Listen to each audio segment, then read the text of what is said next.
Alright, should be live. Make sure my microphone is moving. Yep, there we go. Okay. Alright, so I took yesterday off.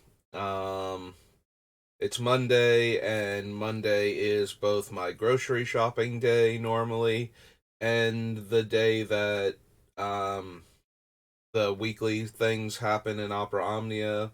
So, and I wanted to get Vivi's event done. Um, in preparation for Sarah's event coming up, so that way I would have the extra free tickets for the polls and whatnot. So, yeah, really wish I could get that to work. Have that, be streamable also, because I've been getting a little bit of traction with my Arkham Origins playthrough, so that's been fun. Like, I've had people watching the videos and like stopping by to talk to me. And like I said when I said I was gonna add games in, like I played the original Arkham trilogy and I skipped Origins because of the other game that was part of the Origins subsection of it that was terrible that everybody hated. And this one was I think this one was okay, like in much the same way it's like it scratches the itch for the gameplay and new story bits, but it's not anywhere near as good as like it's about on par with Arkham Asylum and only like a little bit worse than Arkham Knight, but considering that Arkham City was the most recent game at the time and how much better that one is than the other ones, I can see how people were like, yeah, this is kind of disappointing in comparison. And, and then you don't get Kevin Conroy or Mark Hamill reprising their roles for it. So, although I don't think that the people that replaced them for this necessarily did a bad job. Um, I do think that the person I didn't see the cast, so I don't know who was playing who, but I think the person that was doing the Joker did a better job overall than the person that was doing Batman. Like, I thought the Joker performance was um, not only pretty good, but I'm actually kind of surprised. I'm wondering if they just didn't have the money to offer the other people, like, Hamill and Conroy and all of them in the first place for it, because I think there was a little bit of meat on the Joker role in this game.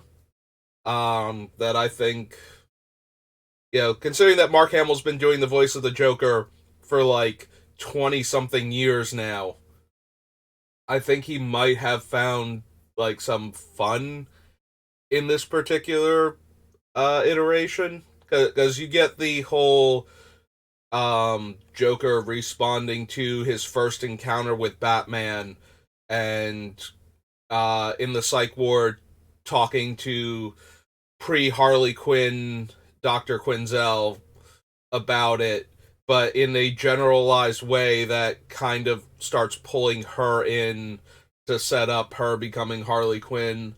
And I think there was like a little bit in there that, if I were the one playing the Joker, I might be interested in doing a read for it, but maybe they just didn't have the money to even tempt him over to do it, like the budget just wasn't there. So they had to hire sound alikes instead. And the Batman voice was not terrible either. I just think the guy doing the Joker did a better job of getting close to the Mark Hamill Joker than the Batman actor did getting close to the Kevin Conroy Batman. But anyway,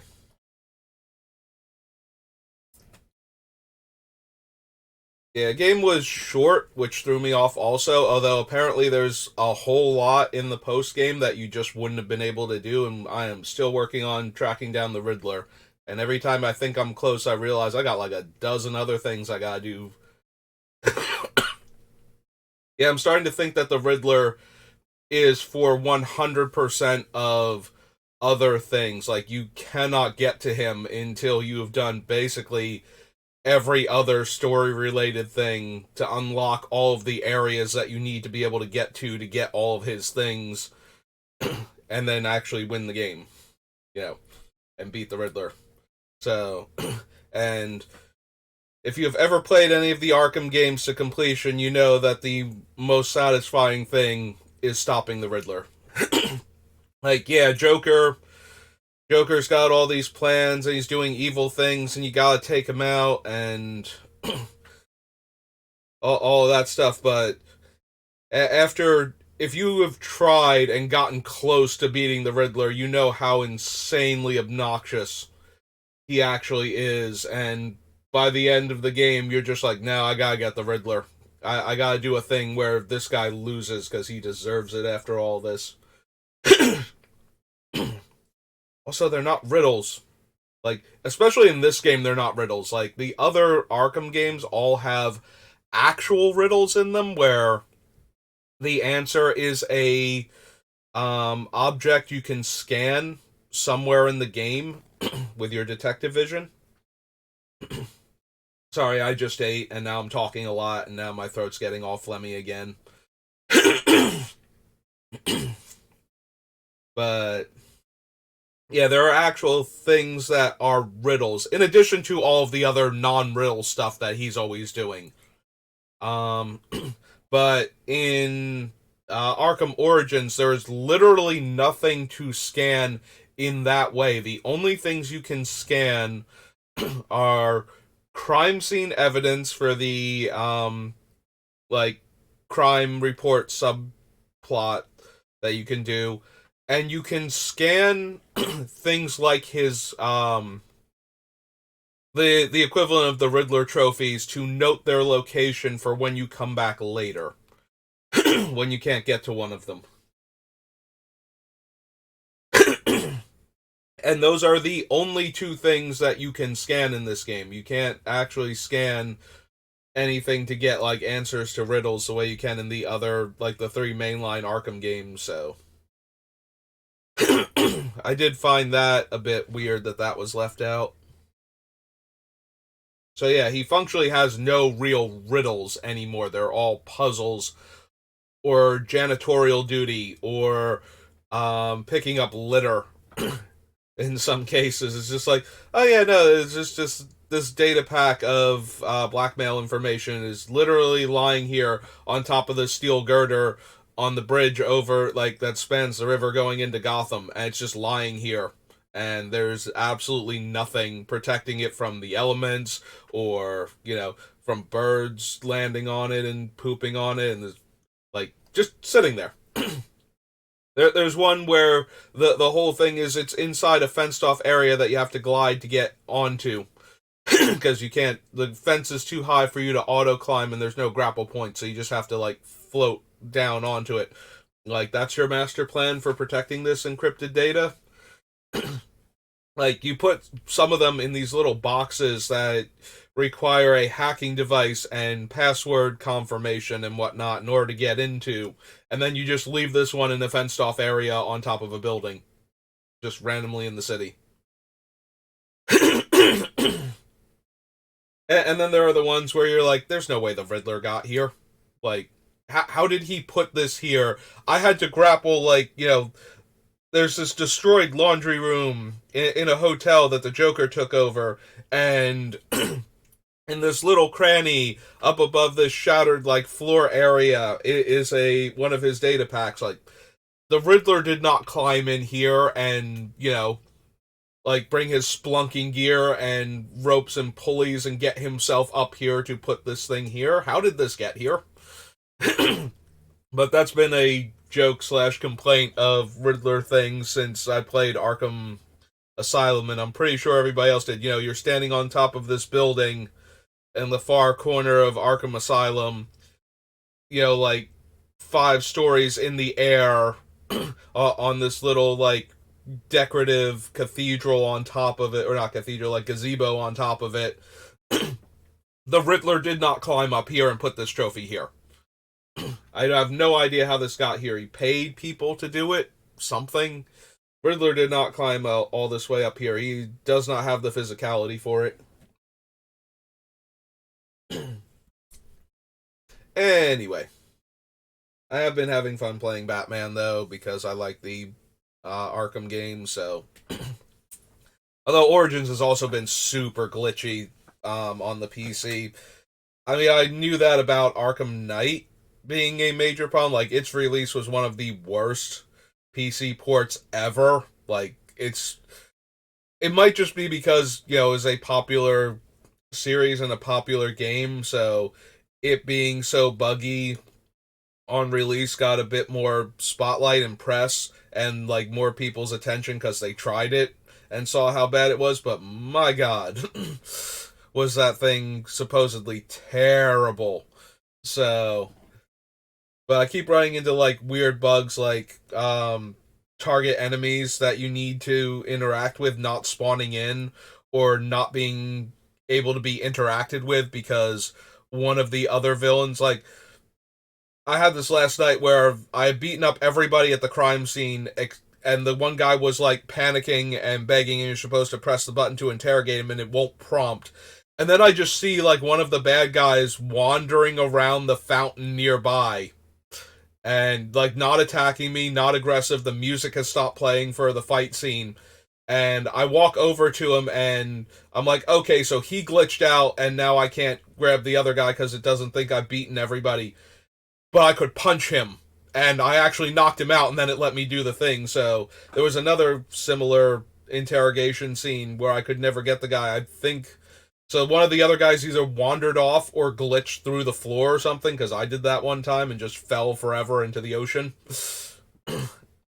Yeah, there's a whole bunch of bugs in that game that I've been encountering, to the point where if I can't get a Riddler thing, I'm like, okay, is it because I can't figure out how to find it because it's supposed to be around here, or is it because the game is glitched and it didn't spawn in?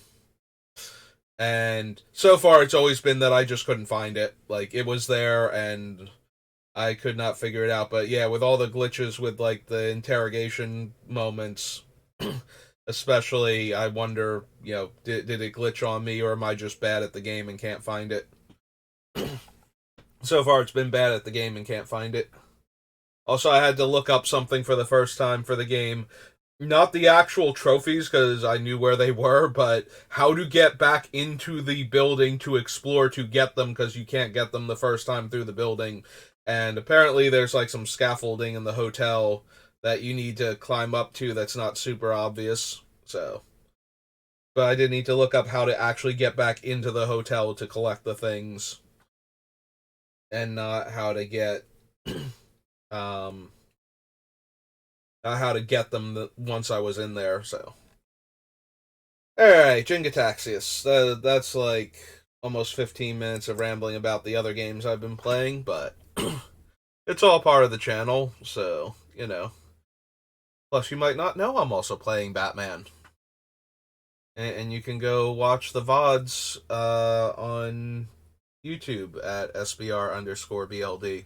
And you will see my, like, 7 and 8 hour VODs, including the one where I pause, like, for a couple minutes every so often to eat a giant sandwich.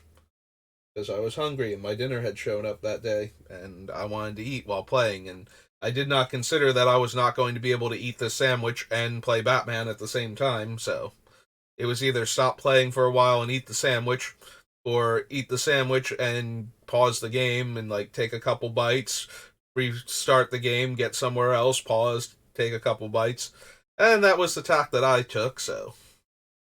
Unfortunately for everybody who likes that sort of thing, my microphone is not... I have it set so that it won't pick up just, like, soft noises that I make, so you will not hear me chewing. There is no ASMR of me eating that sandwich.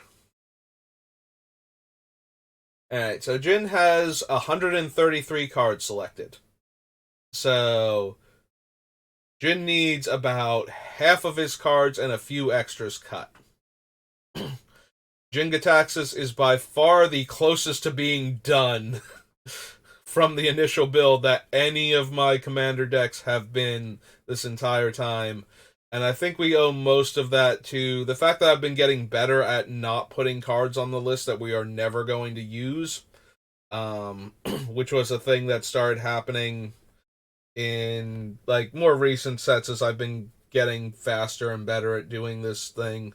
And also the fact that Jin is monocolored, so there were a lot less cards to tempt me with his build. So, I mean, there are a few cards that I think can go just by default. So, we'll scroll through the list and start looking for things. And we'll pull like the few of them that I feel like are just not going to be doing the thing that we want them to do at any point in time. Oblivion Stone, Solemn Simulacrum, Thoughtcast, Vedalken Shackles. We also might need to add in a couple things if we're not going to run certain cards, but to make up for the fact that like there are a few cards that I want to cut, but they're creatures and very creature centric. So if we're not going to be running creatures, we might need more ways to interact with creatures in a positive manner. We might need like a capsize and a wipe away and some other things to like put problematic creatures off to the side. We have, or we might even want Pongify because we already have rapid hybridization, which is fine. But we might also want Pongify to kill a creature because when we kill creatures and we give our opponents tokens, the tokens aren't Phyrexian, so they get bounced by Jin's Great Synthesis Chapter 2. So anything that transforms the opponent's creatures into tokens is pretty useful. It's also why we're running Raven Form and Swan Song, which can, like, Raven Form can also get rid of a problematic artifact, and Swan Song can counter enchantments in addition to instants and sorceries. So it gives us a lot of ways to turn our opponent's things into tokens that will then disappear once Jin's ability goes off. So, but that might also be more of an argument for cards like Capsize and Wipe Away. Those are my two preferred bounce spells in Commander if I'm going to run them. Capsize having buyback, allowing you to keep dealing with the permanent to stall if you need to, and Wipe Away having split second to stop opponents from stopping you from dealing with their thing at the time. You know, if the thing is actually going to kill you and they have a way to protect it from your spells and you can wipe it away and they can't respond to that, then you know you actually get to live. So the harder it is for the opponents to interact with the card that's saving you to make sure it doesn't save you, the better the card is, in my opinion. Thank you for the follow, Elisa Martin. And welcome to the channel.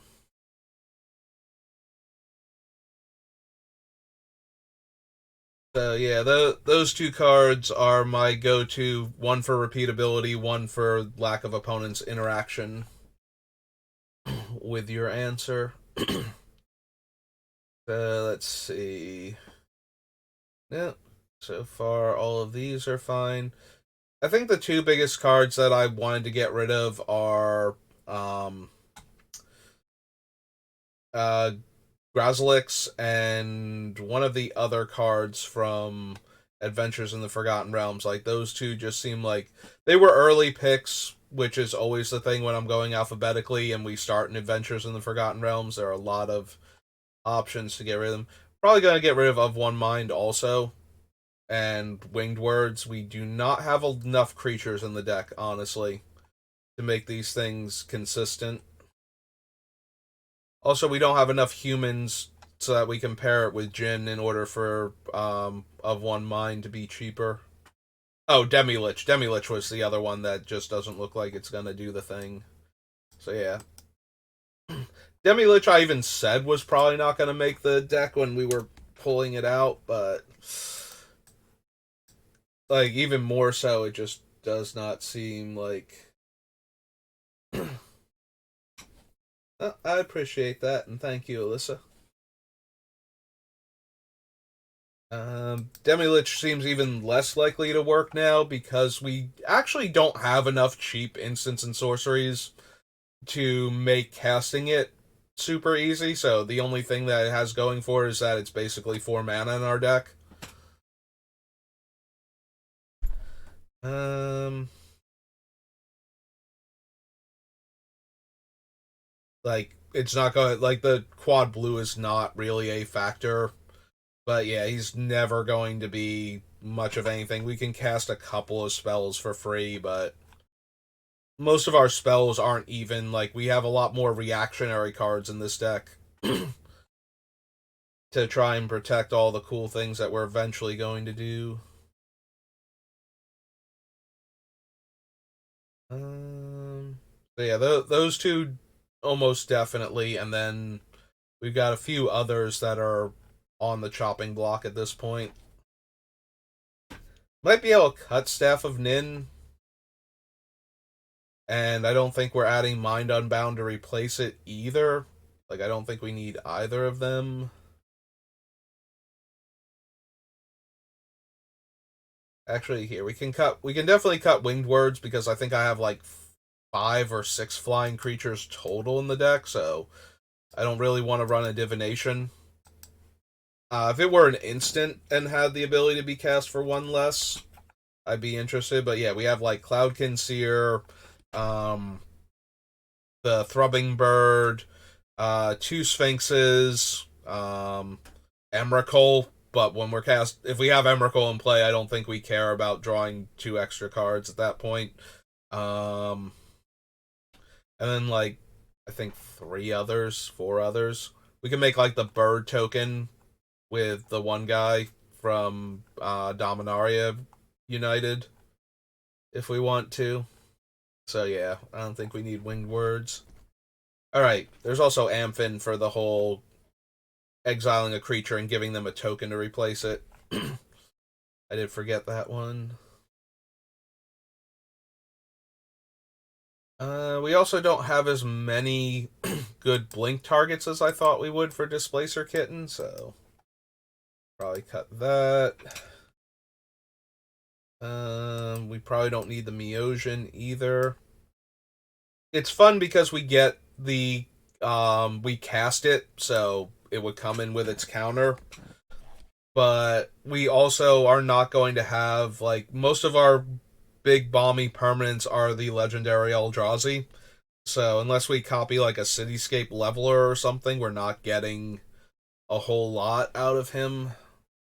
So I think he can go 2. So that's 1, 2, 3, 4, 5 cuts already,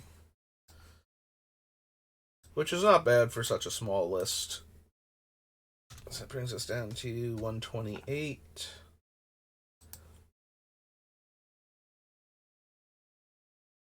Okay. So we're probably going to want to start doing the sub lists already to figure out what we have for various things. So let's start with the Mana Rocks one. We got our Mana Vault, our Soul Ring.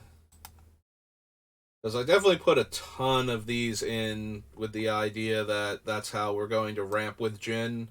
And he's a bit mana intensive, both for getting him into play and flipping him and protecting him while we're doing that, but also actually casting all of his Eldrazi if we need to. So Linguistic Study, Decree, Rush, Gilded Lotus, yes. Solemn Simulacrum is in here for ramping and to be a body to block with. Technically, I put Kite in here to make sure we don't miss land drop, so that's kind of... It's not a mana rock, but the way that I'm planning to run this deck, it kind of fits. So we'll add that into Coalition Relic. Old Drifter, Fracture, Glenalendra, Dramatic Visions, Everflowing Chalice. Oops. Everflow. Alright, I'm going to need you to stop now. I don't know how I managed to do that, but I'm going to need you to stop now. There we go. Steady Progress, Strumming Bird, Jin, Metamorph, Gambit.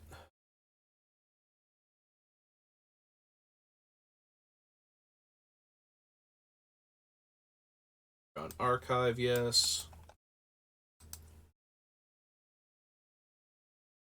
Hulk, Baral, Rascanta.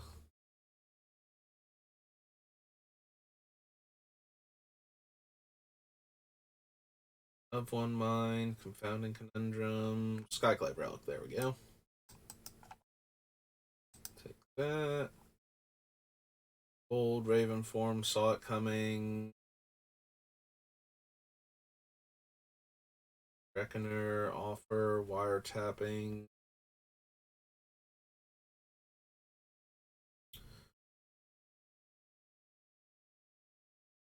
Staff, archive. Nope.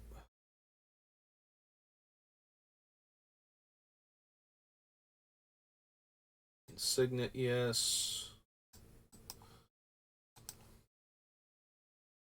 And the Scepter of Eternal Glory. And Mana Crypt. Okay.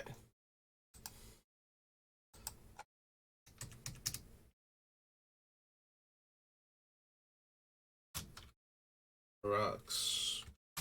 Plus. Alright, so we go. Oh, oops. Ah, it didn't make me double click that time. Of course it didn't, because I naturally double click, so. And now that I'm slowing down, it's like, nah, I'm not going to make you double click.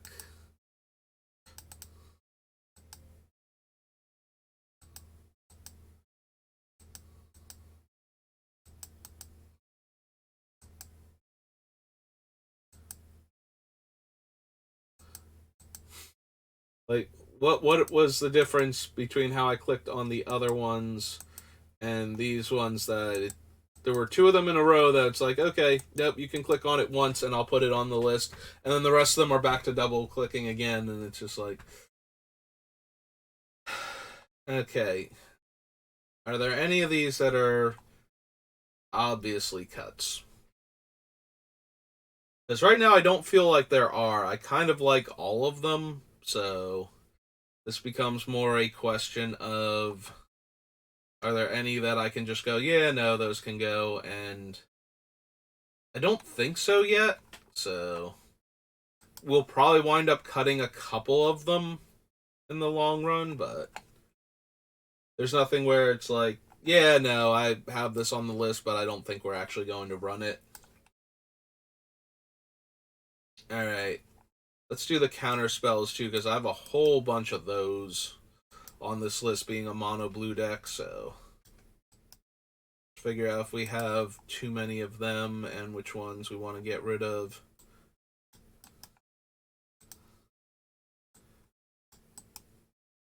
Force of Will, Dissipate, because we might be able to get rid of some of the weaker ones like Dissipate. Take Bid. Misdirection, kind of. Exclude. Stretch. Decree of Sun. Decree is not in here to be a counter spell so much as it is to be a high casting cost permanent that we put into play off of Chapter 3, and then it protects all of our big scary Eldrazi from like the first 3 spells that the opponents want to cast. Which, you know, if they have throwaway spells, is not going to do as much, other than force them to throw away a bunch of cards before they can interact, but that is certainly better than nothing with this deck.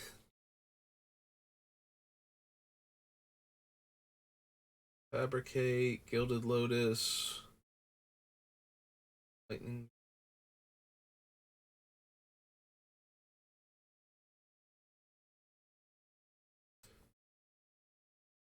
Similarly, Cure Great Glass Spinner is fine for slowing the opponents down, making them come up with 2 interaction spells, but Trick Bind, Act of Negation. Yeah, I might. Did I put Pat of Negation? Act of Negation.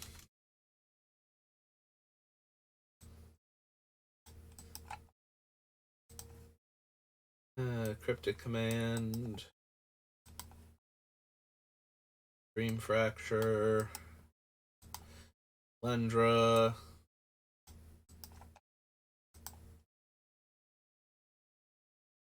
Visions.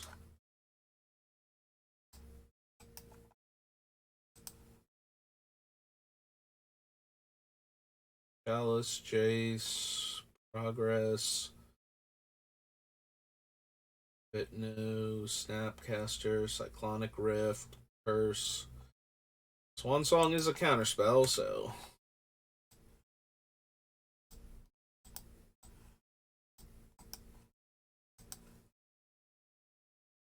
Reality Shift. Summary Dismissal, yes. Disallow. Oops.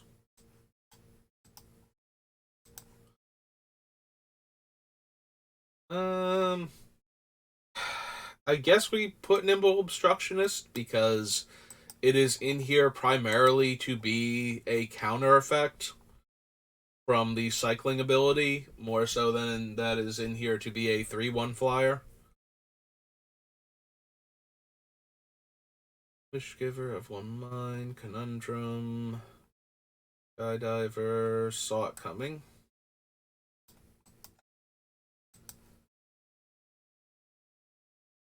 Thirst. Offer you can't refuse. Wiretapping, Aether Channeler, Defiler, Jin, Augury, Gauntlet, Leyline.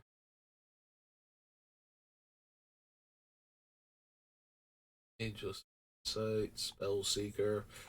Archmage's Charm is a counterspell. Force of Negation is a counterspell. Yeah, we definitely can make cuts from the counterspell portion of this. Guardianship.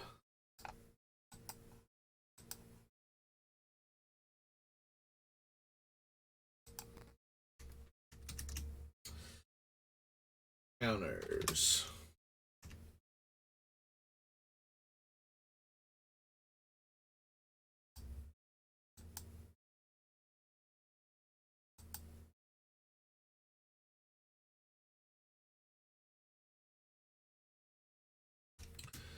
Spell, where did you go?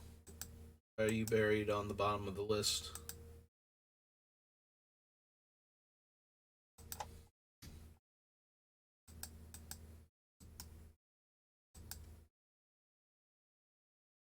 Alright, so Counterspell is hiding off the bottom of the list, so we're going to need to put it in here manually.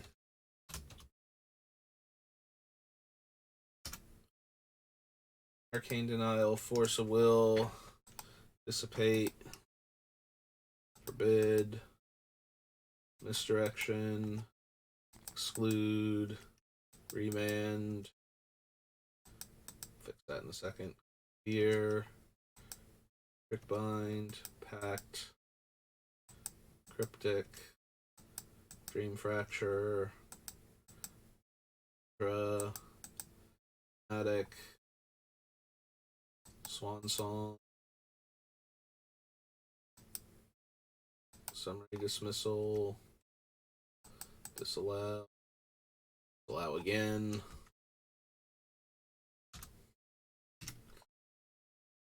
Nimble Obstructionist. Nope, stop that. Hand. But putting random periods in there. Or I guess decimal points since it's the number pad. Charm, Force of Negation, Fierce Guardianship. Okay. Up here and put that extra space in. Alright. So we have 1, 2, 3, 4, 5, 6, 7, 8, 9, 10, 11, 12, 13, 14, 15, 16, 17, 18, 19, 20, 21, 22, 23, 24, 25. We have 25 counter spells currently on the list, so that is a third of our deck and then some from available spells, so a bunch of these are going to have to go. So let's start with the ones that can definitely go. So I don't think we super need Dissipate.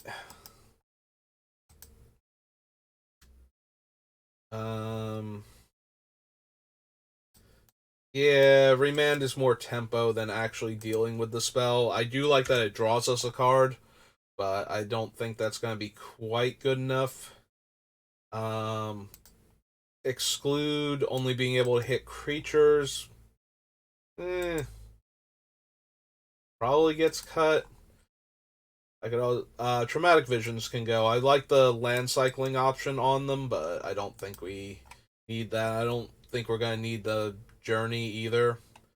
Disallow, Summary, Dismissal are both giving us ways to counter activated abilities in addition to the other things and triggered abilities, so basically ways to get around Thassa's Oracle and other similar abilities.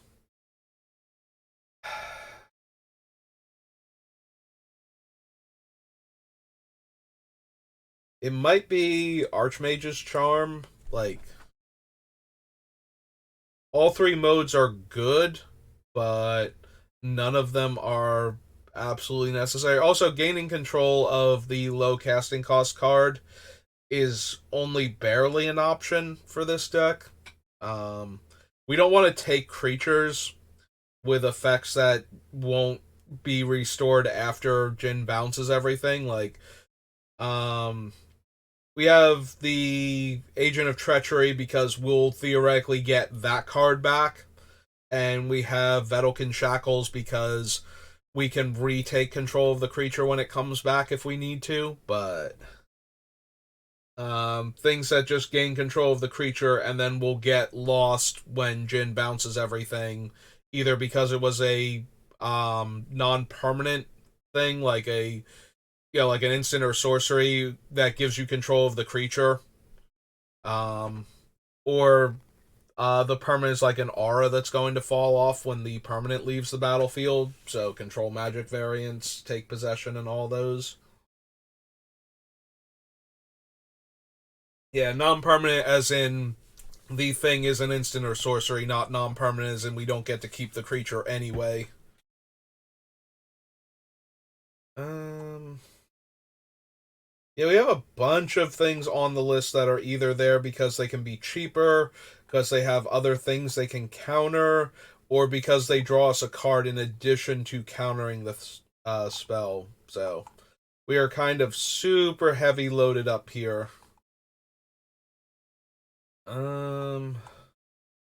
Yeah, I guess the exclude can go. No, I highlighted it for a reason. Stop that.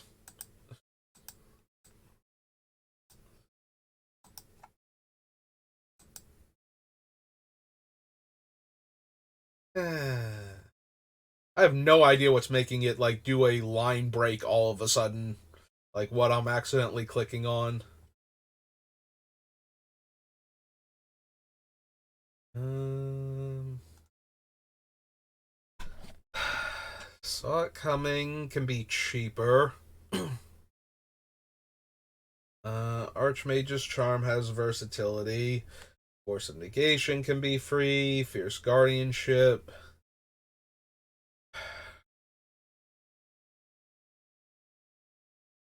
The simple fact is we do not have room for all of these. We cannot run them all, so it becomes what ones are we going to run and excuse me.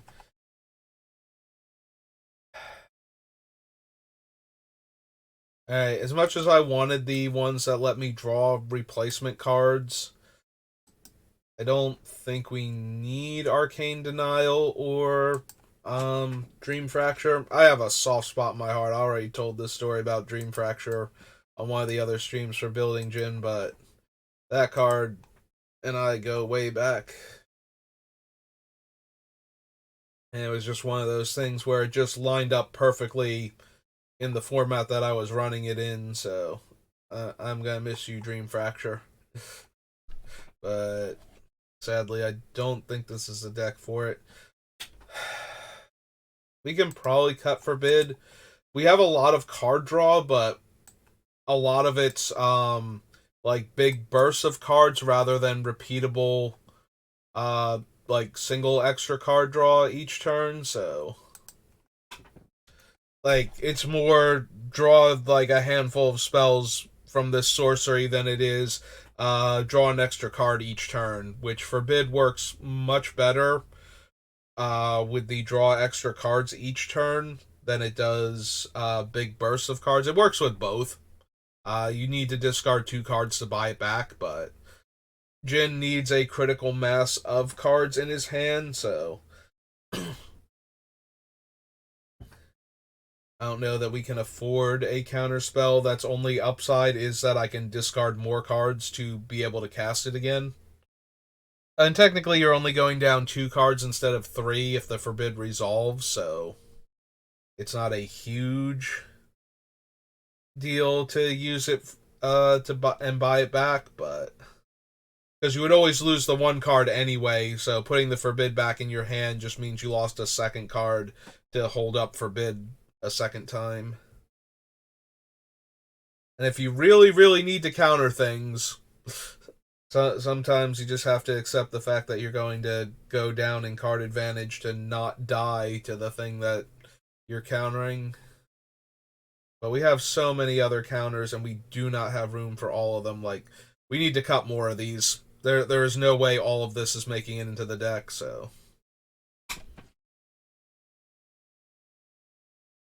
So we have Trick Bind and Disallowed. Do we get rid of Obstructionist and Summary Dismissal then?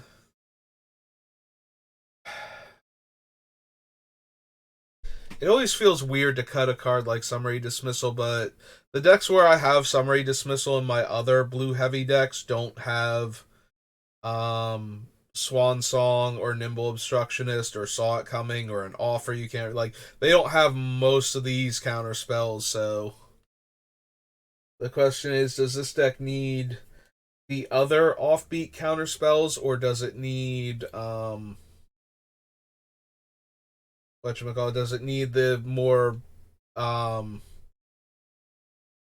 specific ones that we have already?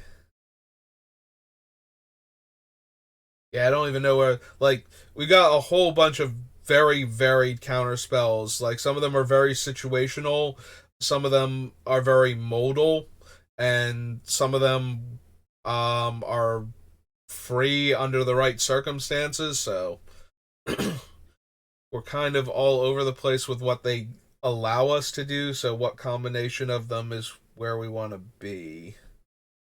Yeah, I think Archmage's Charm can go. It's just a 3-mana count. It's a cancel that can also be a instant speed divination, and both of those modes are fine, but neither of them are 100% what the deck needs.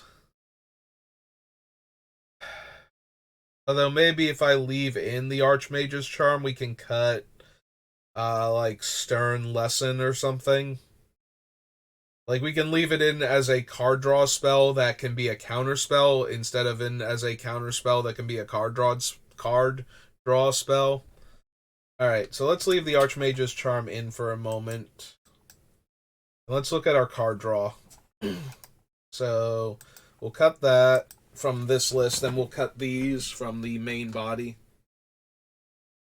Excuse me. So we cut Dissipate, Bid,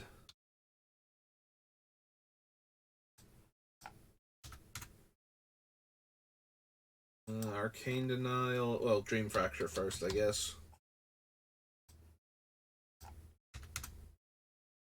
Arcane Denial. Arcane. Not Arcane. Exclude.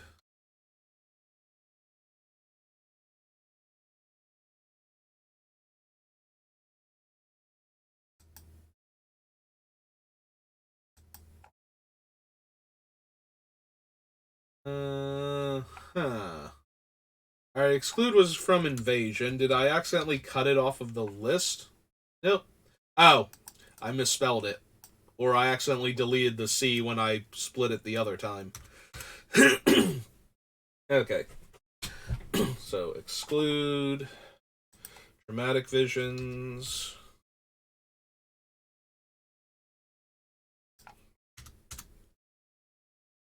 Remand.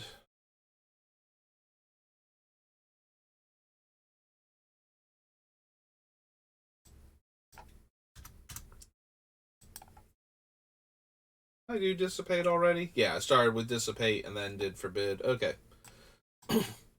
So 1, 2, 3, 4, 5, 6, 7. Oh, good. We only need to cut literally half the cards in the deck and we'll be good. And then, like, one more for good measure. Alright, so we clear all of those, and let's start grabbing the card draw then. Mystic Remora. Tutor, Mind Stone, Medallion, Scroll Rack. Yeah, no, Time Spiral is in here to draw us cards, so. Mystic Study. Fiction. Repulse is a bounce spell that draws us a card, and that might wind up going, but it is in here because it replaces itself. Rush of Knowledge.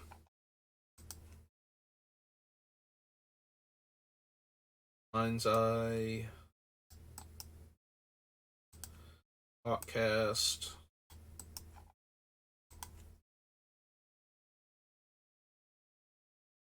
Top is more for selection than actual draw. Scroll is in here for repeatable draw. Oh, hey, we left Cold Steel Heart off of the Mana Rocks. Come here, Cold Steel Heart. We'll throw you down there while we're at it. Soul Drifter.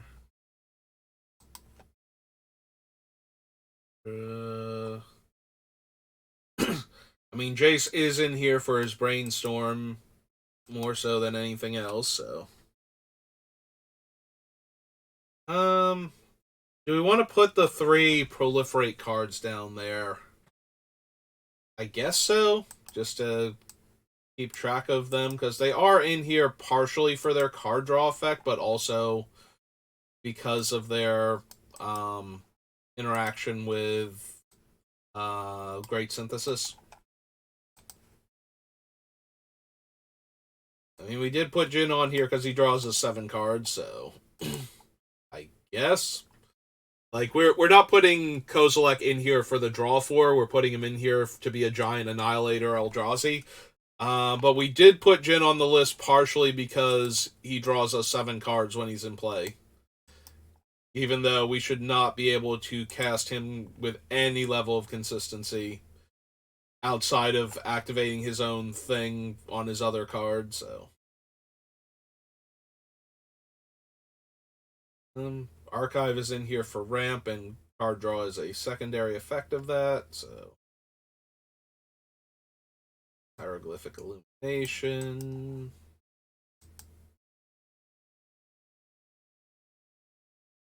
Um, I don't really know how to categorize search for as content. It's more of a card selection at first that turns into card draw. Alright, real quick, come down here and then we'll do War of the Spark before it starts cutting off all the things on the bottom. So, card draw. So we have Mystic Remora, Time Spiral, Heuristic Study, Factor Fiction, Repulse, Rush, Mind's Eye, Hotcast, Roll. Oh, Cold Steel Heart does not go here. So, real quick, scroll back up.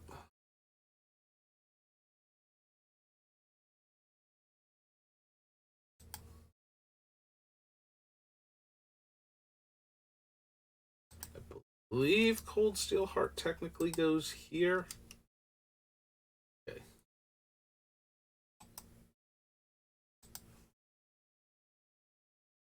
Scroll back down. So, your Scroll of Origins comes Muldrifter, Jace,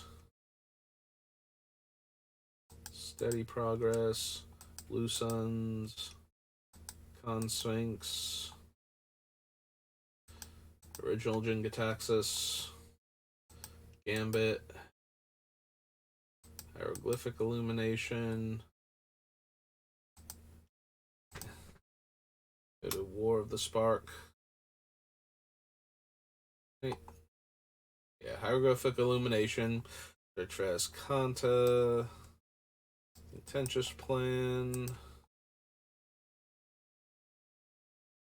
Boon of the Wish Giver,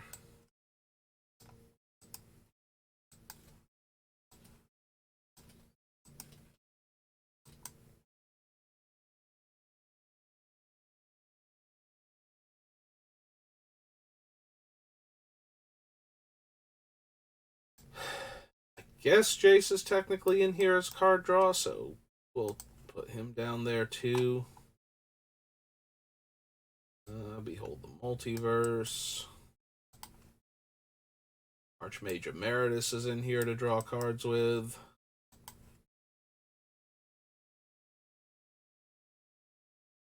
I mean, Malison kind of. Like, its main thing for being in here is that we are low on creatures anyway, so it will often be able to attack unblocked. So when it gets in unblocked, we get to do whatever one of the 3 dungeons, which will normally be a source of slow card advantage, mana ramp, that sort of thing.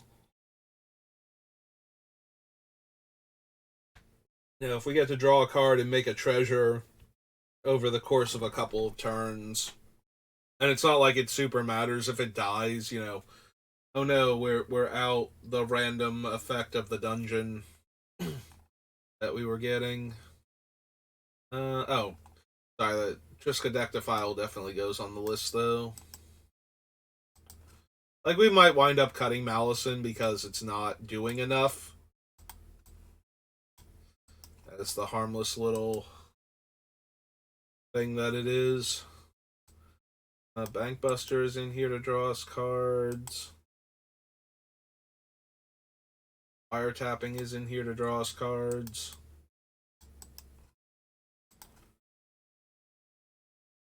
Technically, Channeler is in here because it draws us a card when it comes into play. That was the main reason for putting it on the list. Defiler, Haudician. Alright, Defiler does draw us cards. That was, like, that is what it is in the deck for. Okay. Flow of Ideas, yes. Stern Lesson, yes. Augury.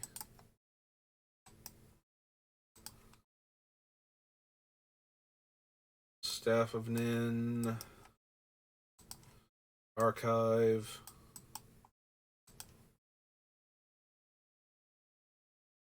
Cloudkin Seer, Maze Mind Tome,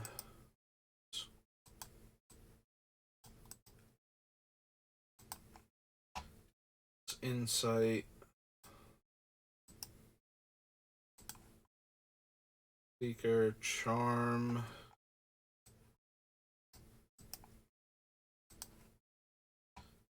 Mental Journey,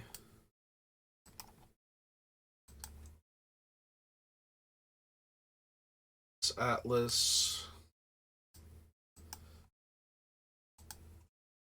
Yeah, I think we have more card draw than we do counters. So we're definitely going to need to lose a whole bunch of this stuff, too.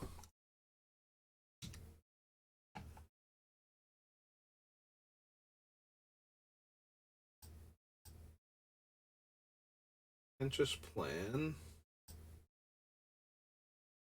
Moon of the Wish Giver. Of One Mind. Jace. Behold. Archmage. Jin-Gitaxias. Thirst for Discovery. Reckoner Bankbuster. Wiretapping. Aether Channeler. Sphinx. Flow. Stern Lesson. Experimental Augury. Staff of Nin. Archive. Cloudkin Seer. Maze Mind Tome. Ageless Insight. Archmage's Charm again. Full Journey. Endless Atlas. Okay, so 1, 2, 3, 4, 5, 6, 7, 8, 9, 10, 11, 12, 13, 14, 15, 16, 17, 18, 19, 20, 21, 22, 23, 24, 25, 26, 27, 28, 29, 30, 31, 32, 33, 34, 35, 36, 37, 38, 39, and 40.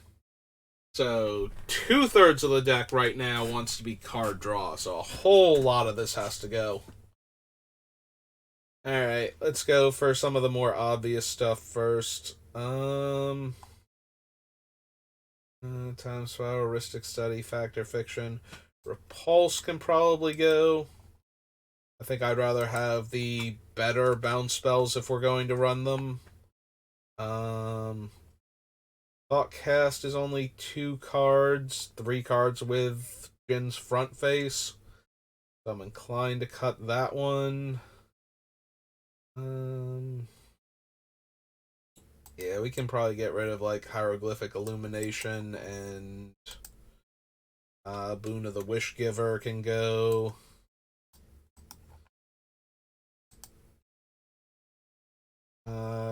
We just do not have enough humans to consistently cast this for 1 mana, so Of One Mind can go.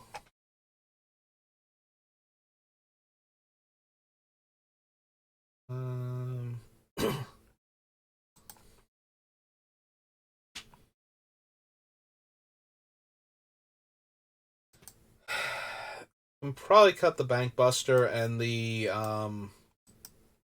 Maze Mind Tome, because they can only draw so many cards before they stop working. So, and they're not particularly good. Like the Bank Buster's token is going to get bounced a lot of the time, so unless we can animate the Bank Buster before Chapter 2 goes off to bounce it to get more cards out of it, I don't think it's particularly good. And the Maze Mind Tome is doing even less, just gaining us life and then getting exiled, so.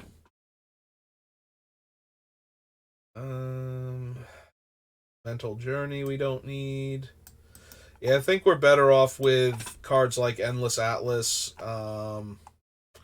What's the other repeatable ones that we have? Wiretapping.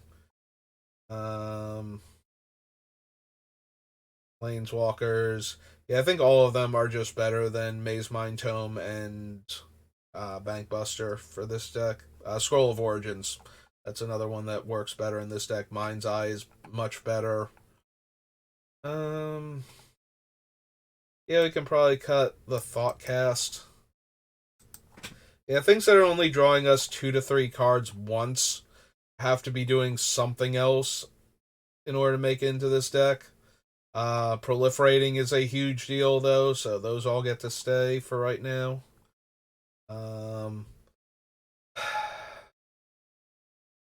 so I was questioning whether or not I would rather have Archmage's Charm than Stern Lesson, and I think I definitely would rather have the Charm out of the two of them, but I'm wondering if we still don't just cut the Archmage's Charm. If it's not doing enough as either type of spell to merit a spot. And the versatility isn't making up for that.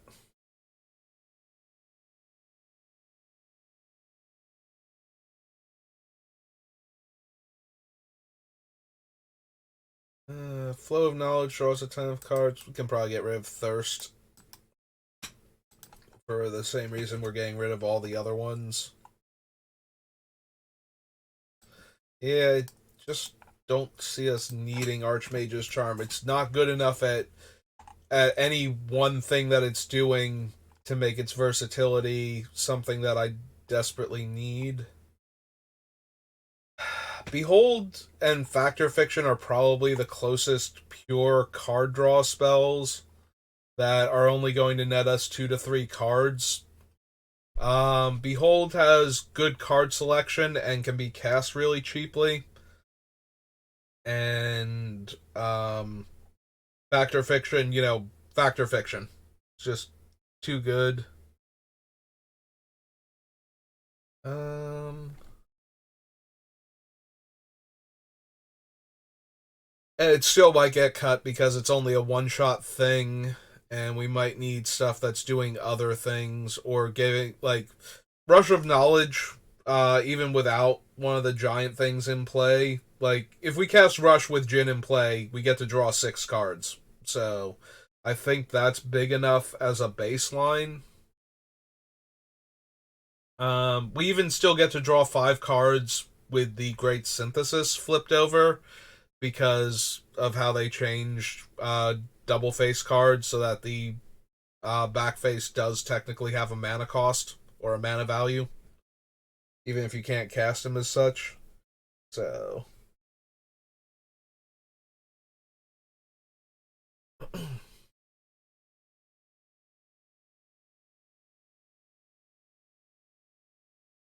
um, yeah, we're probably gonna wind up cutting Behold and probably Factor Fiction too, just for not having room in the deck.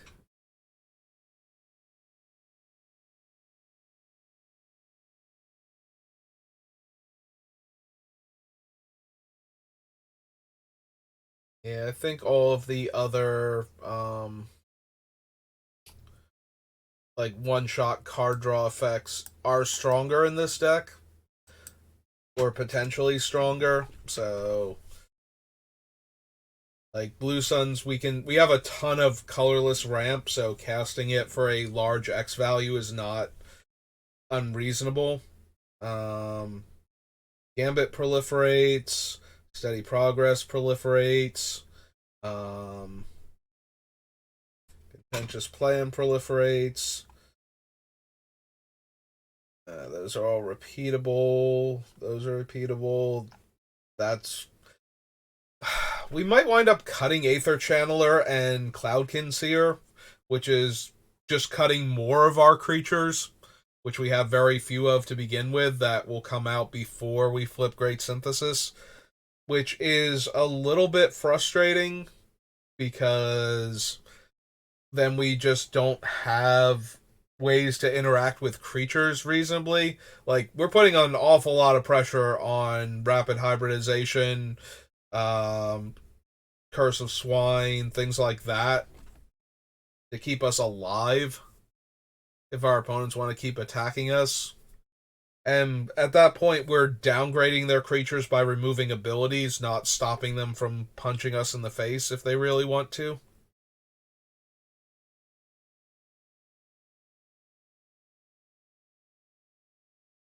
Yeah, like they might wind up going because they're so low impact in the deck, but they're also some of our few creatures.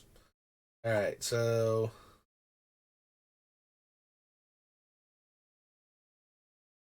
There's a card below Hieroglyphic Illumination, I'm sure of it. Oh, no, wait.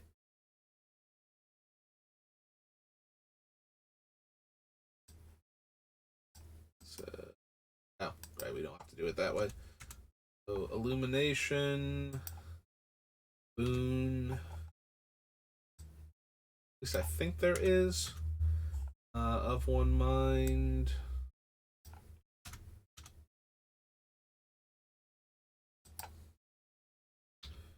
Reckoner.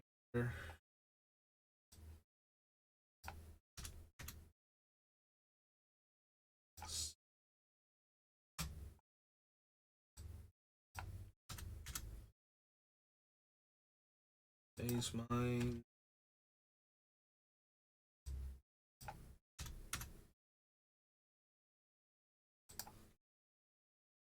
Journey.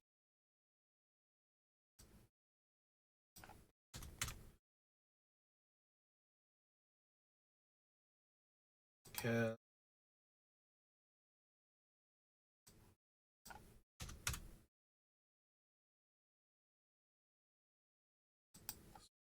Listen.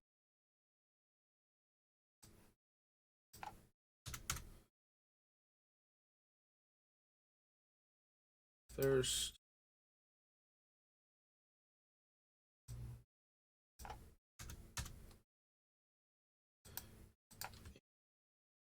Mage's Charm.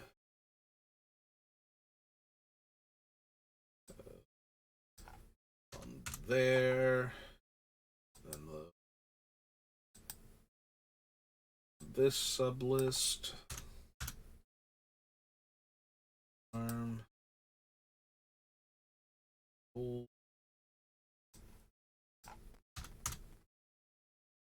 Factor Fiction.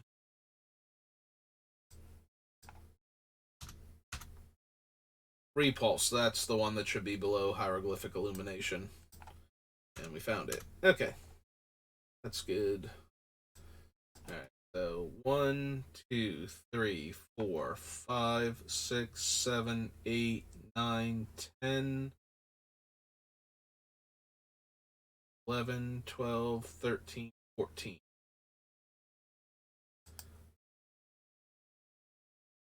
107. Alright, we clear all that off.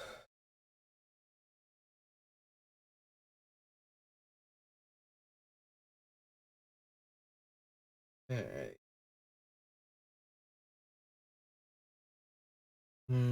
I wonder if we can't just cut Sunder. It's one of those cards that if we cast it off of Jin while we have all of the other like big scary things on the stack, like the Eldrazi and whatnot, we just win the game. So because then nobody will have the mana necessary to interact with our stuff once it comes down, and we have a lot of free counter spells we can use to protect our things. Like I'm pretty sure if we cast like two Eldrazi, Sunder, and Decree of Silence, we just win the game on the spot. Like nobody's going to have anything at that point that's going to stop what we're doing, and we're going to get to kill everyone before they recover.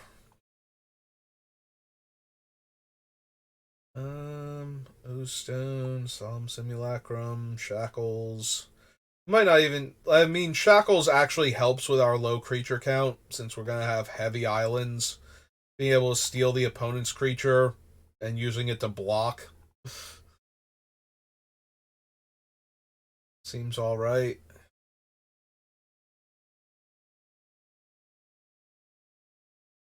Steady Progress, Thrumming Bird,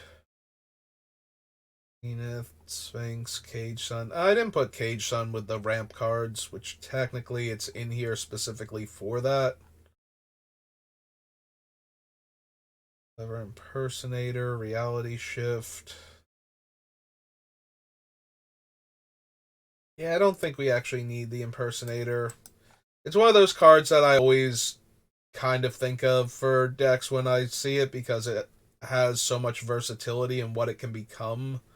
But end of the day, it's probably just going to be a fancy mana rock, like another Hedron Archive or Gilded Lotus, more than more likely than anything else. Which is not terrible to have a backup of those that can also be a powerful creature. Eh, yeah, end of the day, I don't think it's going to make the cut though.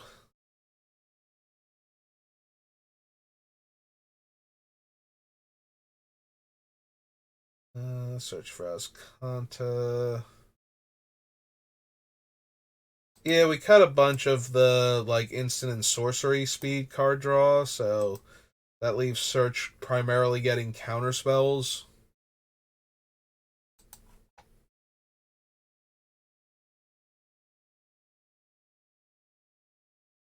Leave Mirror Maid for right now.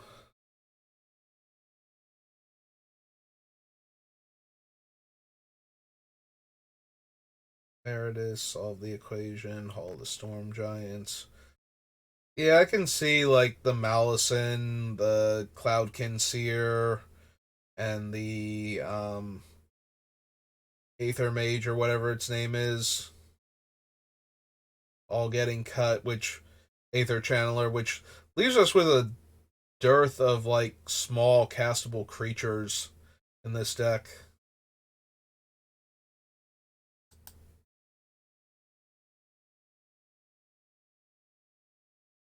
Oh, I see what happened there. It's supposed to be 0 proliferate and minus 12 time walk, and I accidentally put the bracket there instead of the 0.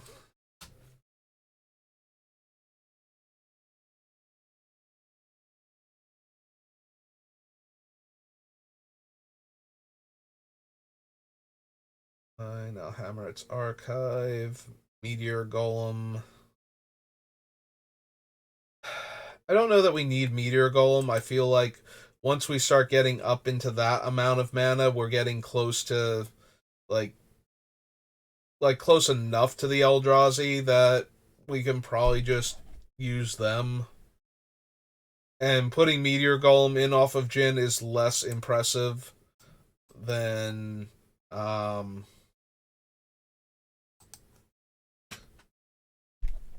any of the other things like Cityscape Leveler or the Titan, so similarly, I don't think we actually need Agent of Treachery.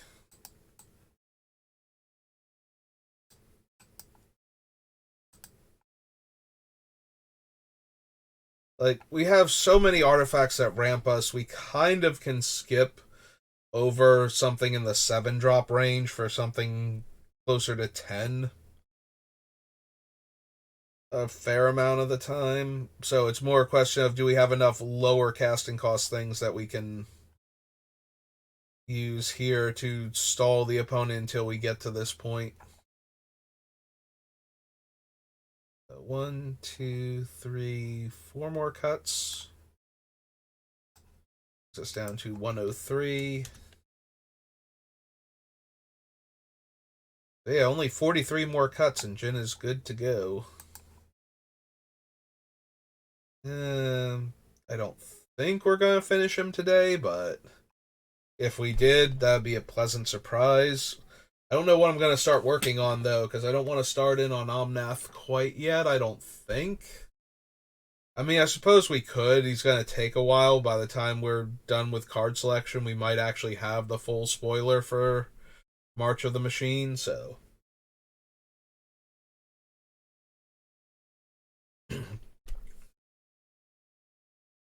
Oh yeah, I didn't actually count Sapphire Medallion as a mana rock, which it kind of is in the deck. So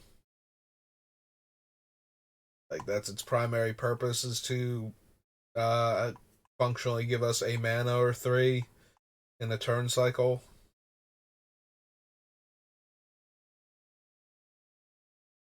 Although aside from the counter spells, we are kind of cutting out everything that works in that regard.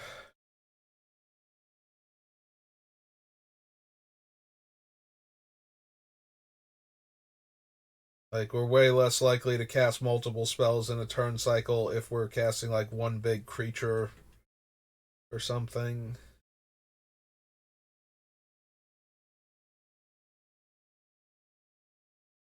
Yeah, we probably still have enough. Might be Cage Sun, although Cage Sun is really good from getting us from like 6 mana up to like um you know 9 or 10 is not unreasonable with the artifacts that we have as mana sources. Potentially, making some of the other lands that we would have. So if we only had like 3 islands and like 2 mana rocks in play, we might be able to cast Cage Sun at that point, and then we'd have like we get 3 extra mana on the next turn, possibly 5 with another island.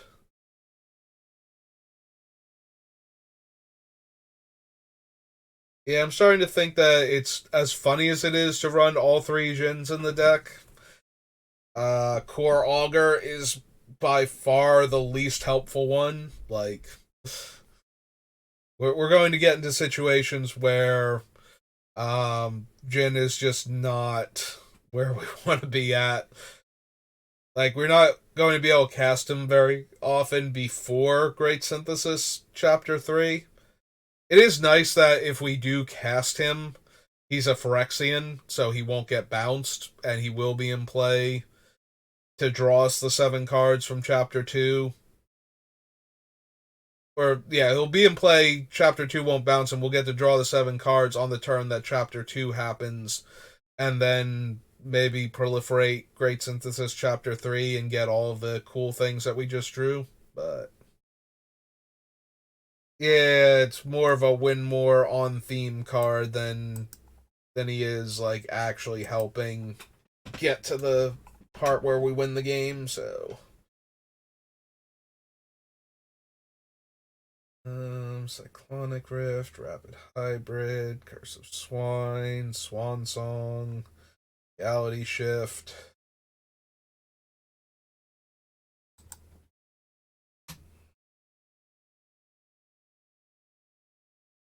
Hulk, Baral, Great Creator, Narset. Yeah, Mirror Maid is probably just like a win more card when we're copying Great Synthesis and not super helpful as an accelerant if we're copying one of our mana rocks or something. Even the better ones like Scepter or Gilded Lotus.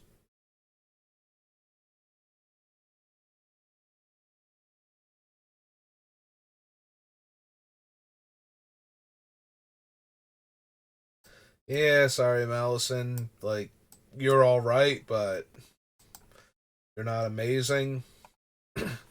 And I don't really think we have room for you.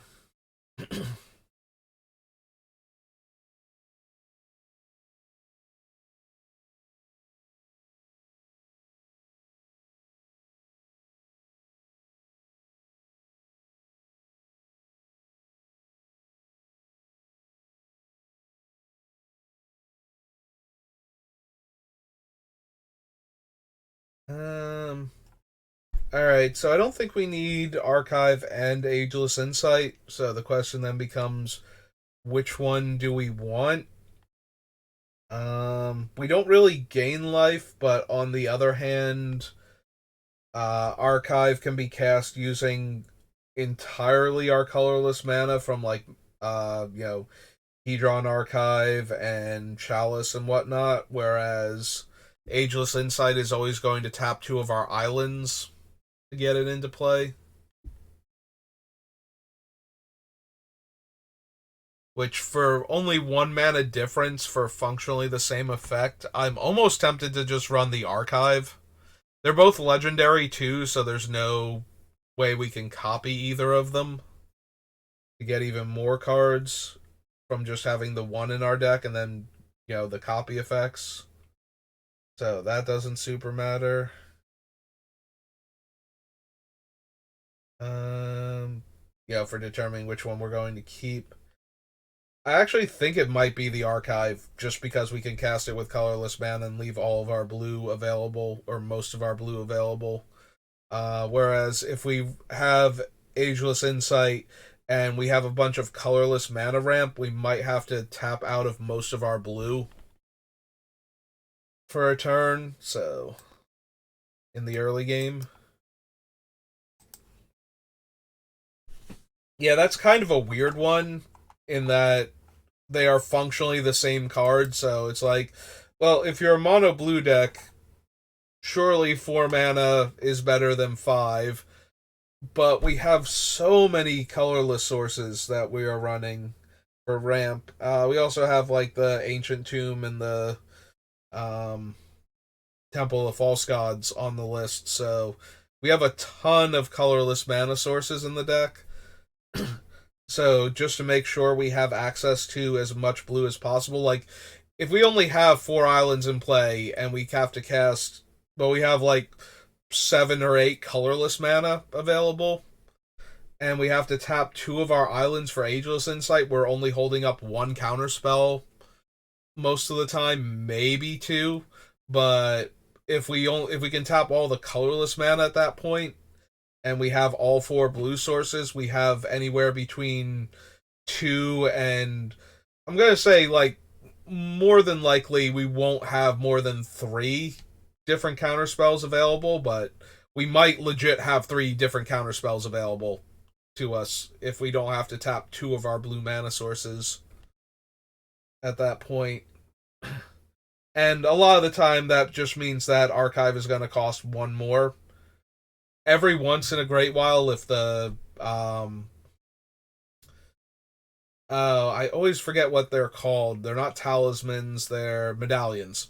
If we have Sapphire Medallion, it's not going to, like, that's one of the few times where now Ageless Insight is 3 mana versus 5, and maybe that's a huge deal, but I think most of the time being 5 mana versus 4 mana,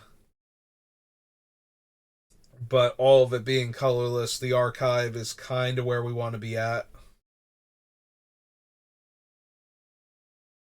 I mean, like, turn 4, we have nothing better to do, and we're looking at Alhammarret's archive. I'm gonna be sad that's not Ageless Insight, but also neither of them give us an extra draw during our draw step. They give us extra draws when we use things outside of our draw step, or in addition to our regular draw. Like, that one draw each turn does not count for either of them, so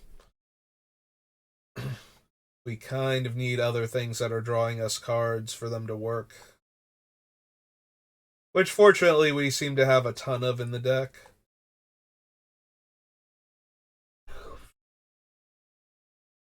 Eh. We probably don't need Commander's Plate. It's only protecting Jin on the front face, not on the back face, because we can't equip it, so yeah, it's probably not going to make the deck. I'm pretty sure I put it in there as a way to protect Jin until we can get 7 cards in hand to flip him, but we can do better than a 3 mana to equip um thing, especially like 3 mana to equip him means that we have to have 8 when we cast him, and probably at least 1 backup counterspell. One of the free ones, so Force of Will, Force of Negation, Fierce Guardianship type of thing.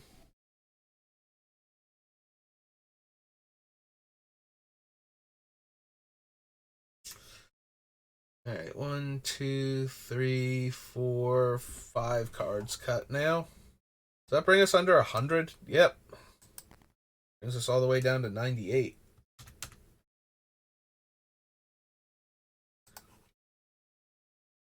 Okay.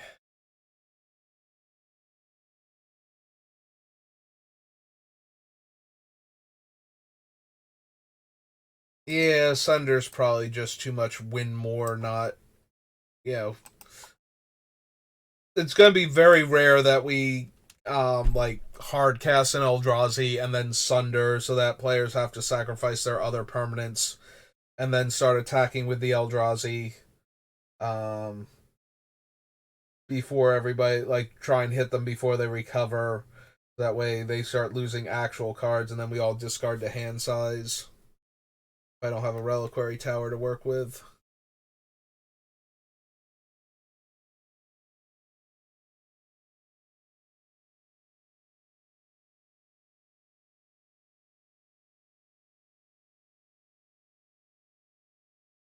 Like, Sunder's super powerful, but I don't think we're gonna actually be able to maximize its effectiveness here.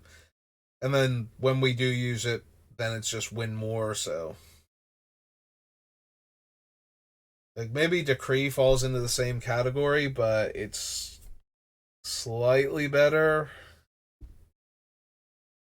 Decree and Sunder together make it nearly impossible for us to lose the game off of Jin, but we need to actually have drawn both of them or otherwise gotten both of them into hand. And because Decree is an enchantment in our mono blue deck, it's like super hard to guarantee we get it. Whereas Sunder, we have multiple tutors for it.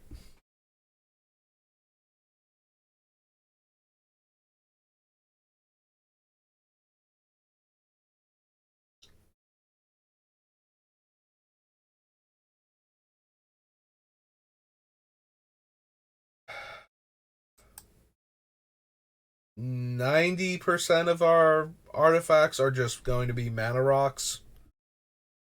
So Fabricate might not be at its best here. Like, yes, it can go get O Stone, which was our one big reset button, but that's the only, like, super fancy thing it gets. Like, it can get the Archive, which, might have been another argument for the Archive over Insight, but it's kind of low on the list. Um, and it can get something like Mind Stone, like one of the card advantage ones. I still don't think it's at its best in this deck. I don't think we have enough artifacts that we desperately need. Like, I would say there's probably like 5 artifacts on the list that are um particularly useful.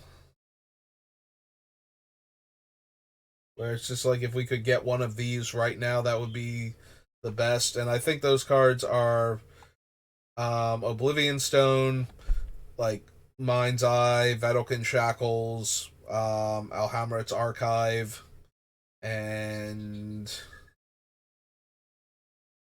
yeah, we're kind of pushing it. Like, the rest of them are like mana rocks or a little more situational. So,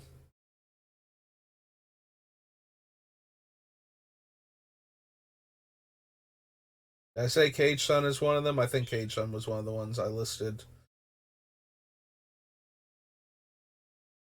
But yeah, we're not going to suddenly desperately need like Hedron Archive or um Coalition Relic most of the time. So we only have like 4 or 5 artifacts that are like, no, if I could tutor for this one, I absolutely would.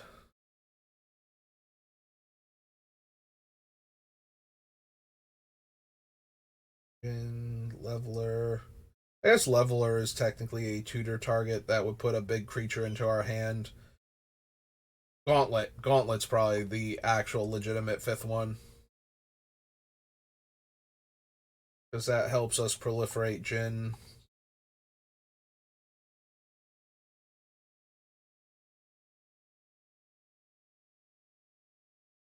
Yeah, okay, so we can cut Fabricate and Sunder then.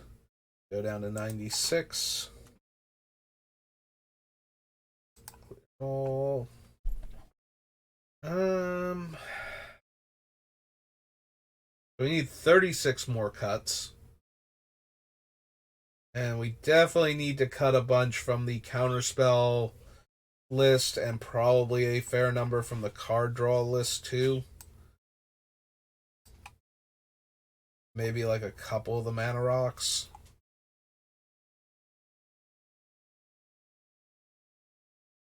Alright, so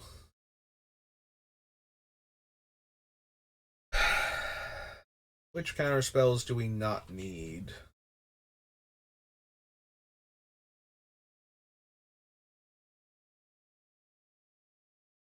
Like counterspell, mana drain, force of will, definitely. Um,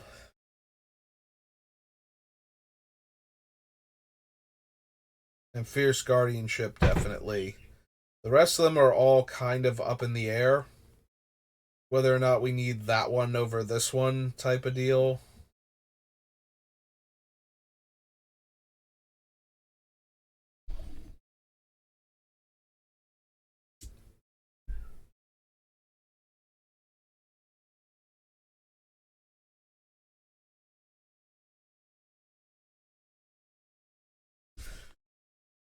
Alright, we probably don't need Saw It Coming.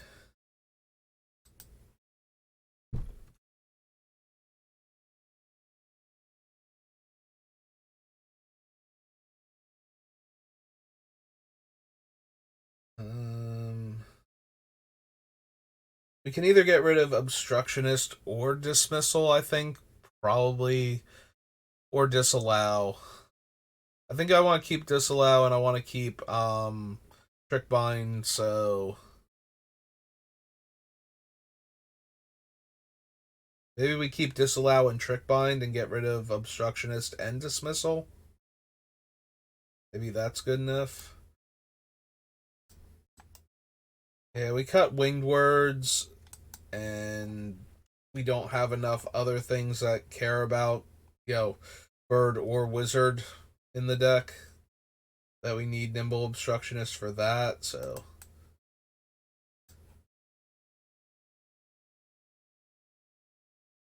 But we'll keep Disallow and Trick Bind towards not getting killed by Thassa's Oracle if it gets into play. That's 3. Alright. Thought coming off the list. Obstructionist. And summary.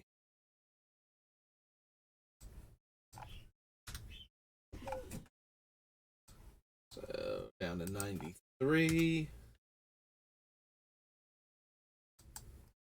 Save, clear all.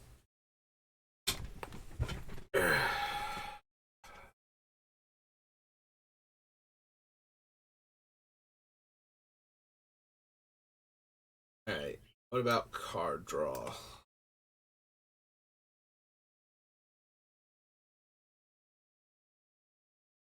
Oh, right.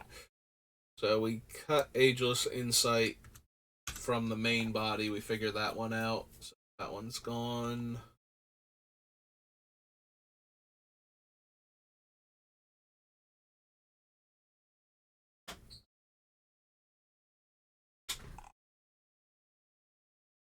More is fine. Time Spiral is a good, like, reset our hand back to 7 for Jin and untaps our lands. Linguistic Study is too good in this deck. Rush of Knowledge. Eyes, Scroll of Origins, Moldrifter, Jace, Steady Progress, Blue Suns, Con Sphinx. Got Core Augur already. Gambit Plan, Mirror Mage, Archmage Emeritus, Chiskadectophile.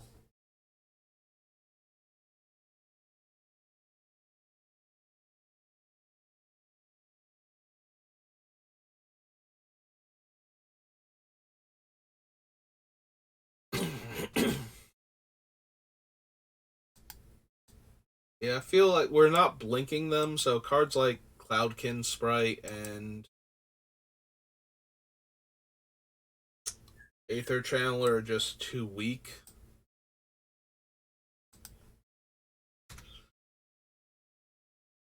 Do we want to cut the Defiler? I don't think so. We might genuinely want to cut Moldrifter, though.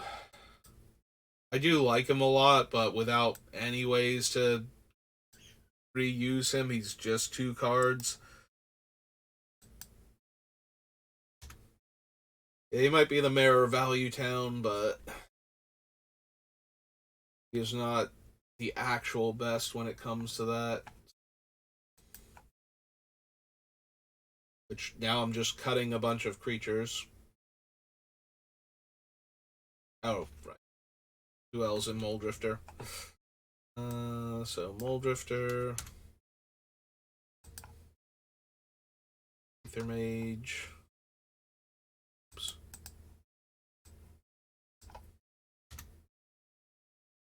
And Cloudkin.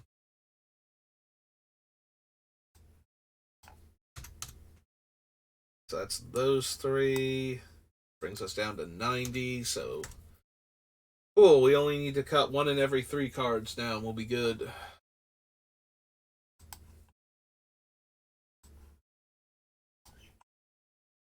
Yeah, the more cheap blue permanents I cut, though, the less I like the Defiler. I think that one's lost a lot of its luster now. Which now we're cutting a mid-sized creature, but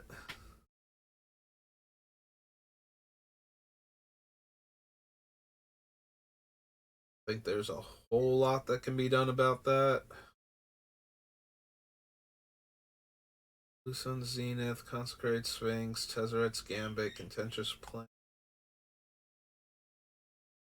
Augury, I'll have Archive.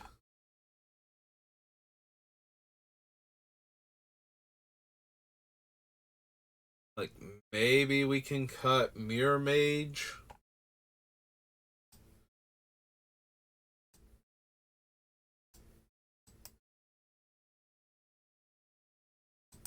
Like, none of the Planeswalkers in the deck are 100% essential. The Icarmoon Gauntlet primarily is there so we can cast a non-creature and get 1 more counter on the Great Synthesis in between chapters 2 and 3, so we don't have to wait. Like, yes, it helps if I have, like, Jace is technically 2 Planeswalkers, so if we kick him, and that would mean we would have 2 proliferate effects with the Icarmoon Gauntlet in play to just jump Jin to his 3rd form, or 3rd chapter, get all the important stuff.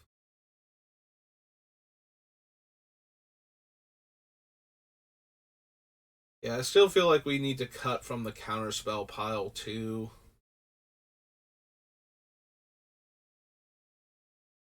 Definitely want to keep Glenalendra because that is one of the few creatures that I would definitely run in the deck.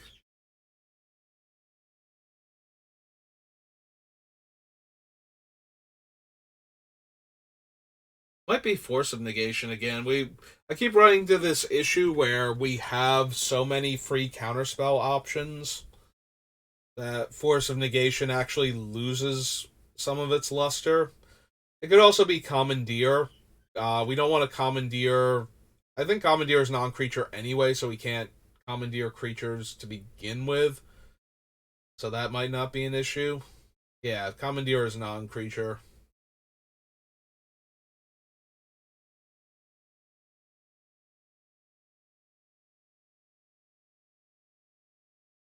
I definitely want Cryptic for its versatility. Counterspell and Mana Drain are too cheap and efficient. Um, this direction is fine, but not essential.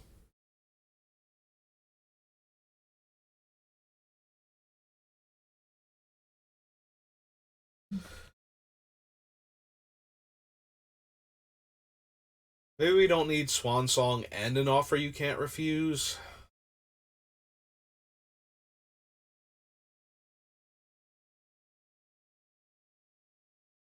which then begs the question: do I want the more efficient one in an offer, or not more efficient, more versatile one in an offer, or do I want the less beneficial side effect of the spell being so cheap that Swan Song provides in our deck? And the answer is probably that I want the versatility, like being able to actually counter artifacts and planeswalkers is probably more important than the drawback being worse for us and giving the opponent treasures to work with versus giving them a creature that will eventually get wiped out by Jin. So if I was gonna cut one of those two, I think we cut the Swan Song.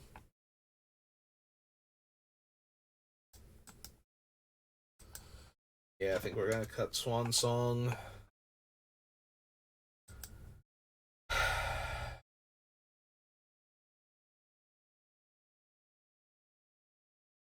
Maybe it is Commandeer. We don't want to get rid of two cards in our hand most of the time. Although the things we can Commandeer can include like mass card draw spells or other ways to get more cards into our hand. But when we're using it to Commandeer like a removal spell that's targeting Jin, so he can reselect the target, that feels super underwhelming. Which is the primary reason for putting it in here, is to protect Jin when we tap out for him. Yeah, okay. So cut these four. So here. Alright, we have to basically spell Commandeer to get it. As well the commander stuff.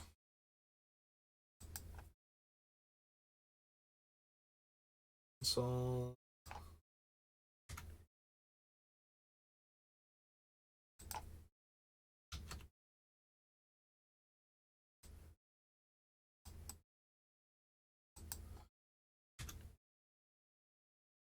the file.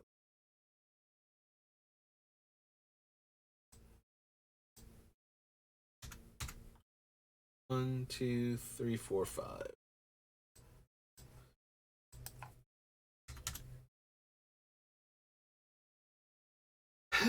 25 more cards to cut.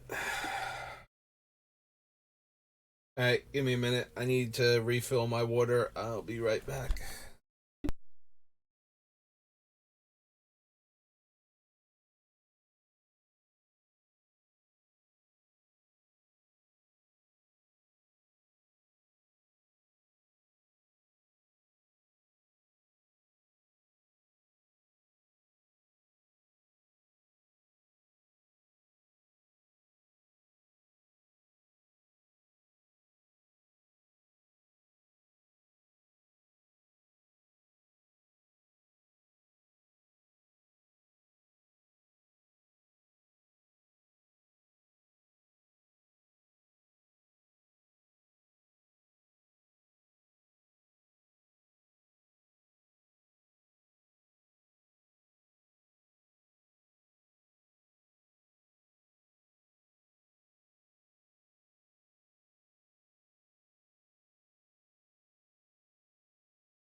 Okay, and I'm back.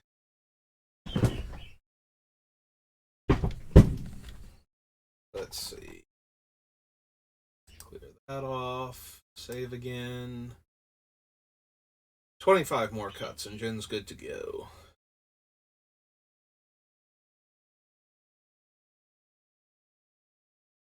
Sapphire Medallion, Scroll Rack.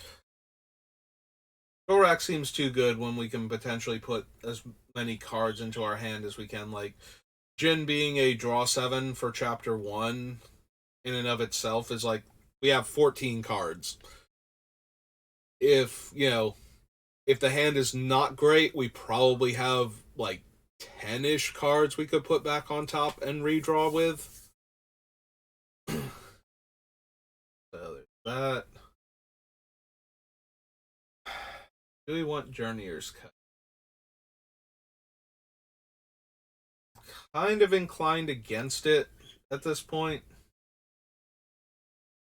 Like, we have enough card draw where we should be able to hit our land drops consistently anyway.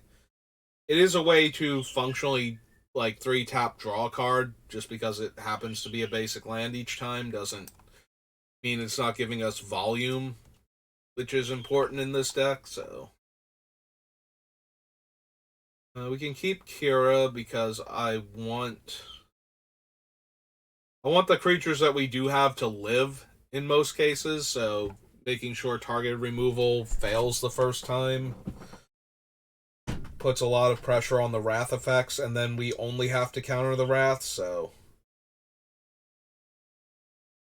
I did not think of that, but real quick, Summary Dismissal exiles the spells off of the stack, right? It counters the exile all those spells and counter all other abilities.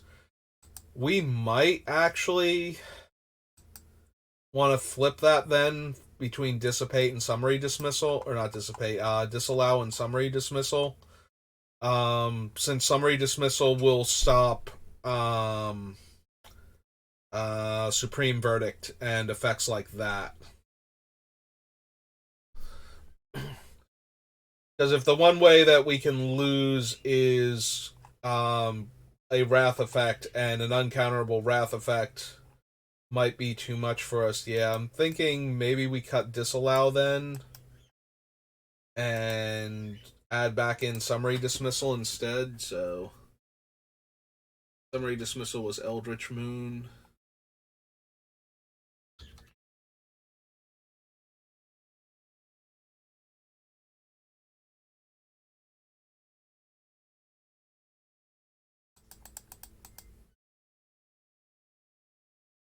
Right, okay. So Summary Soul blue instant. And we get rid of Disallow instead. Which doesn't actually change the count in the deck. We're just trading those two out for each other. But yeah, I was not thinking about that, but if one of the few ways we could fail to protect our creatures is an uncounterable wrath like that, I think that's literally the only one that's straight up uncounterable and would affect all of our creatures. But, if they throw in a Boseiju and a Blasphemous Act or Damnation or something, like OG Boseiju, then we wouldn't be able to do anything about that either. So having Summary Dismissal instead at least gives us one out to that.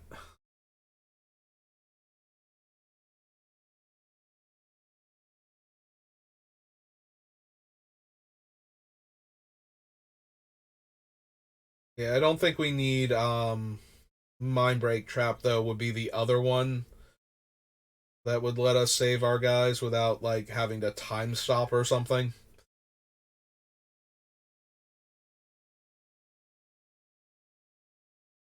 But yeah, at least having one card that gets around Supreme Verdict and wraths that have been made uncounterable, probably worth it for one extra mana over the Disallow. Like, alright, I made that decision because I cared more about that version.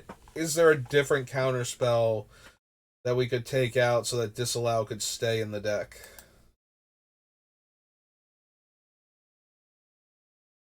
Like, are there any other ones on the list?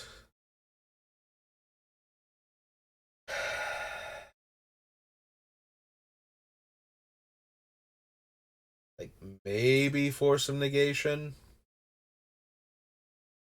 Since I'm already thinking about cutting it anyway, but maybe both of them would wind up being cut to make room for other cards in the deck. So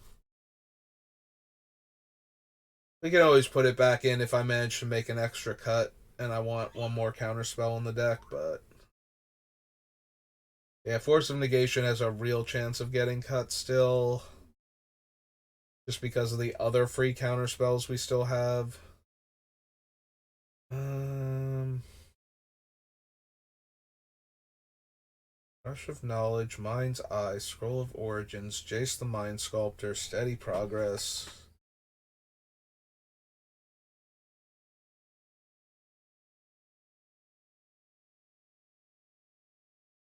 Like we have two, or I'm sorry, we have three really big card draw spells. It's I guess four if we count Time Spiral to reset our hand and untap the land. So we have like Rush of Knowledge, Blue Sun Zenith, um,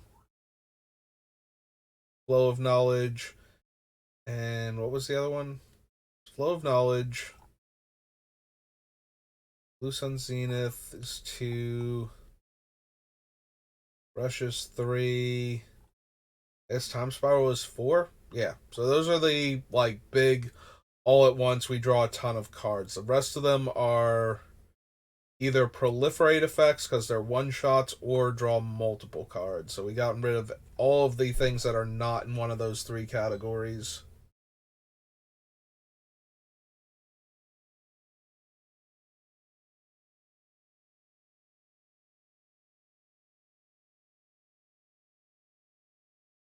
I guess maybe we could get rid of Scroll of Origins because if we don't have like if we don't already have the seven cards in our hand, it's not helping us get to the part where we can activate Jin to get him onto his other side. Like that's more important than drawing cards once we've reached that point. So, like Endless Atlas, if we just have three lands with the same name, we can two tap draw a card. Although maybe we don't need that one either.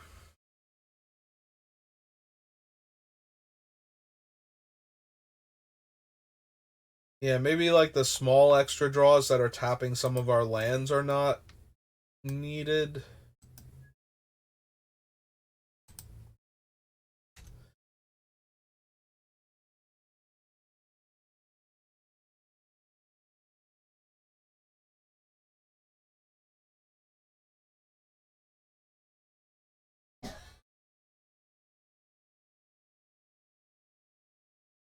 Hmm.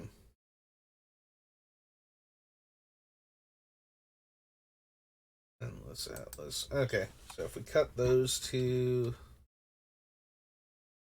Nope, wrong scroll. Not scroll rack. Scroll of Origins.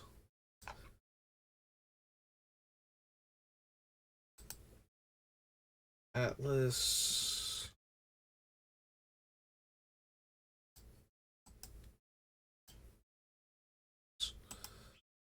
I need to cut it again.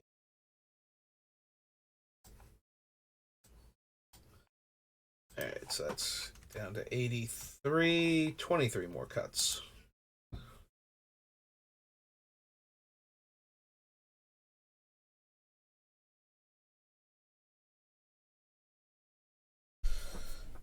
Hmm.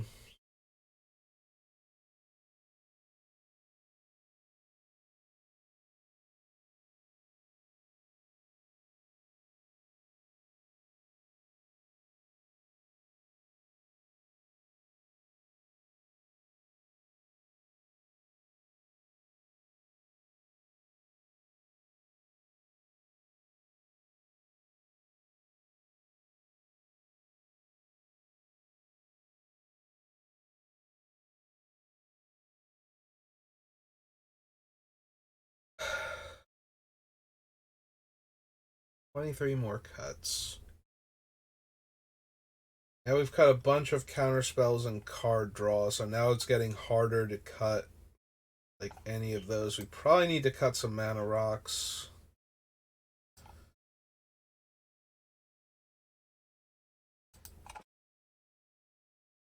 At least a couple of them.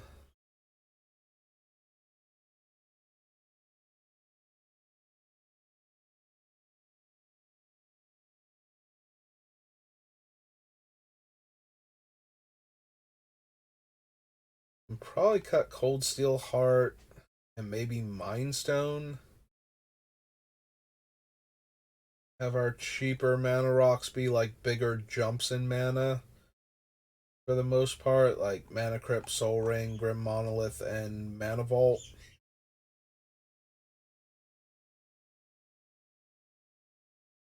Alright, we cut the Journeyer's Kite, I think.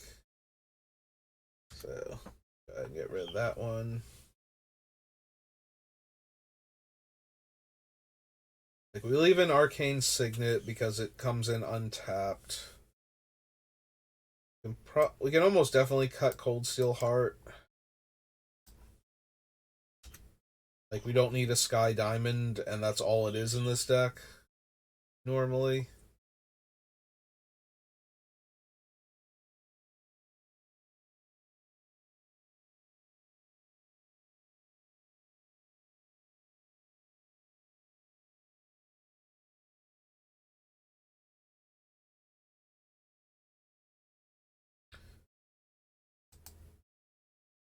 Okay, let's go ahead and cut Cold Steel.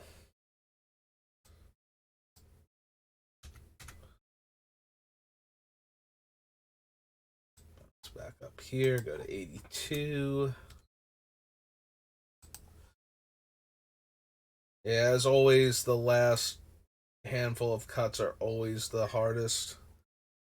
Alright, let's start at the bottom and work our way up this time. Scepter, Guardianship, Signet.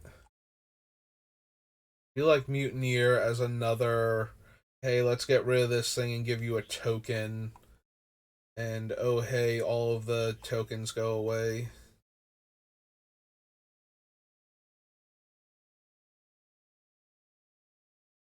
Appropriate, archive. I feel like Leyline. Like, there's a part of me that wants to make room for Vedalken Orrery also, but. Or maybe the Barracuda.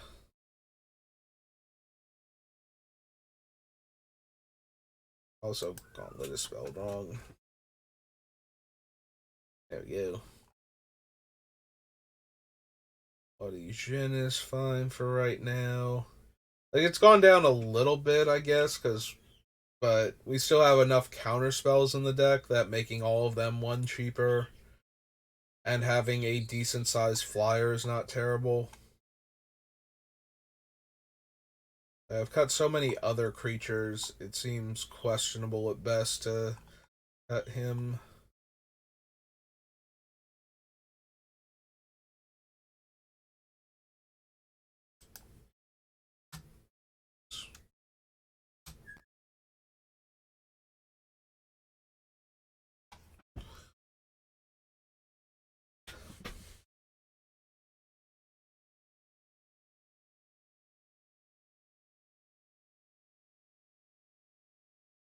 Maybe we don't bother with Karn.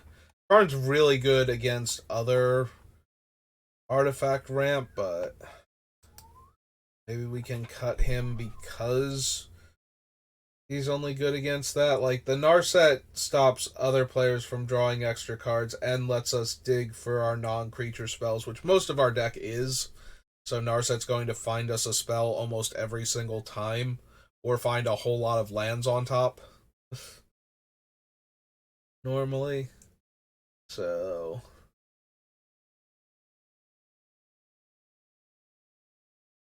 And with the Icarboo Gauntlet, oh, excuse me, she could actually go up in loyalty, which is nice. Yeah, so she's not just stuck on one after you've used her twice.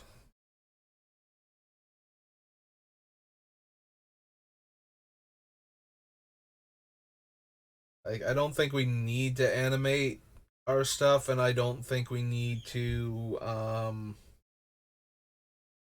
get any of our artifacts back if they get exiled. So, I guess we could cut Karn. Karn does seem really good against the type of decks that, like, we have Contentious Plan, or not Contentious Plan, Confounding Conundrum, rather. Sorry, the two things that start similar. We have Confounding Conundrum for the players that ramp with extra land drops, and Karn lets us counter the ramp with artifact spells, which only leaves players that are ramping with weird things like creatures or enchantments. So, and creature decks are already vulnerable to wrath effects, so like even we can Cyclonic Rift and set them back super hard for all the effort that they've been putting into ramping out creatures with mana dorks, so that's not really a thing. Like, I want to leave Karn in, but he might be getting cut. I have enough counter spells for Baral.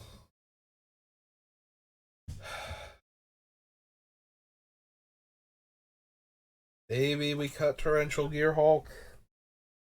Gearhulk's a good mid-size thing, though. Like, it's a big body to slow down players that are attacking us and grab back a counterspell. So it lets it be a 6-mana counterspell a lot of the time. I don't know if that's necessarily good enough, or a 6-mana cantrip, 5/6 flash. Like, I think it's worse overall in our deck than Snapcaster. Since with Snapcaster, we probably are still paying about 6 mana for the counterspell anyway. The same we would be for the Torrential Gearhulk or the card draw spell, but in the meantime, it's also just a 2-mana creature we can throw out there if we need to. So it's a bit more versatile. Yeah, when we're spending 6 mana on Snapcaster Mage, it's because we need the counterspell, and if we're spending less than that, then we're doing even better. So, also, Snapcaster does let us cast sorceries if we need to. So if we need to flash back a Rush of Knowledge to get Jin back up to 7 cards so we can flip him, that might actually be a thing.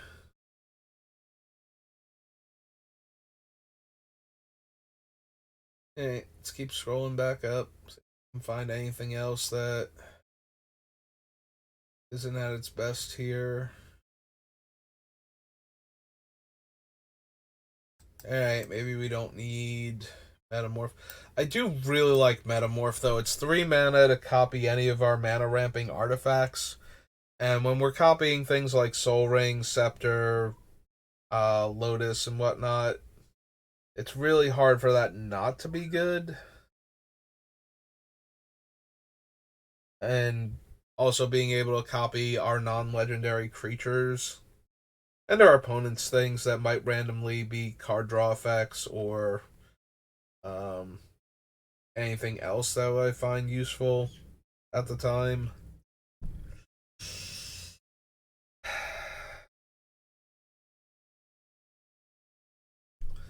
They were running into that issue where I don't want to cut any of the things that we have, but we need to cut things, so every single card we actually take out of the deck is something the deck could have been using and would have been good if only we could have kept it in.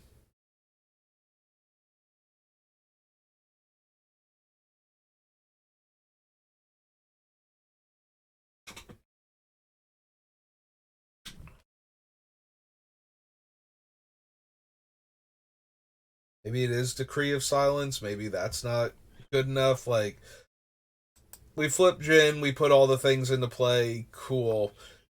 Now our opponents need to come up with 3 spells they don't mind throwing away, and then find a Wrath. But if they're throwing away 3 spells, they're probably not things we needed to counter anyway. If somebody just cast their Mana Rock on, like, after we've already flipped Jin and done the thing, like, that wasn't something that needed a counterspell anyway. Like, stuff that actually needed a counterspell and becomes the throwaway spell is great. And it's only 3 cards between all opponents. So, depending on who actually has the, Wrath effect to deal with what we just did with Jin, determines how easy or hard it would be to set up getting rid of Decree of Silence first. Like, if we have 3 opponents and it's the 3rd one to act that has an answer and just needs Decree out of the way, probably it's going to get out of the way without much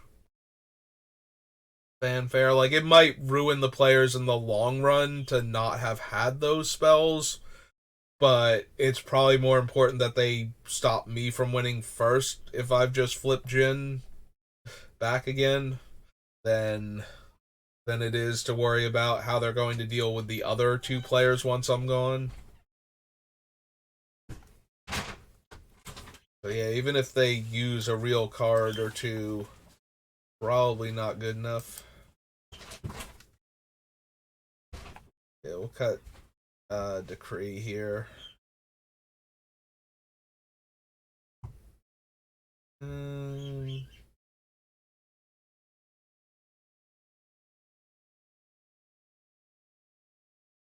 Yeah, Decree's really cool and really potent, but we need to make room, and the other things on the list just seem better.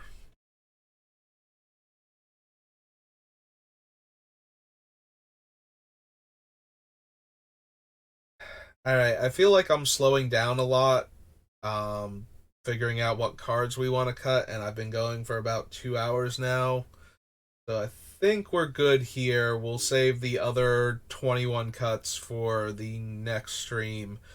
Hopefully, coming back to it fresh will help me um, figure out more cards that we don't actually need. Because I'm getting kind of stuck in a rut of we can kind of cut this, but then we don't have it, and there's no replacement effect left in the deck, or we're going too low on this particular type of card. So maybe like just coming back to it refreshed will help me figure out the cards faster. Because if I just keep going, it's going to be like another hour of me scrolling back and forth, going, yeah, no, yeah, no. And I don't think that's going to be either particularly entertaining or helpful. So let's take a break, and that'll do it for me for today. Thanks for watching. I hope you're enjoying this build of Jin-Gitaxias, who will be coming to us soon, like, what, like 3 weeks? Something like that, before the pre-release. So, and I will see you next time. Have a good rest of your day.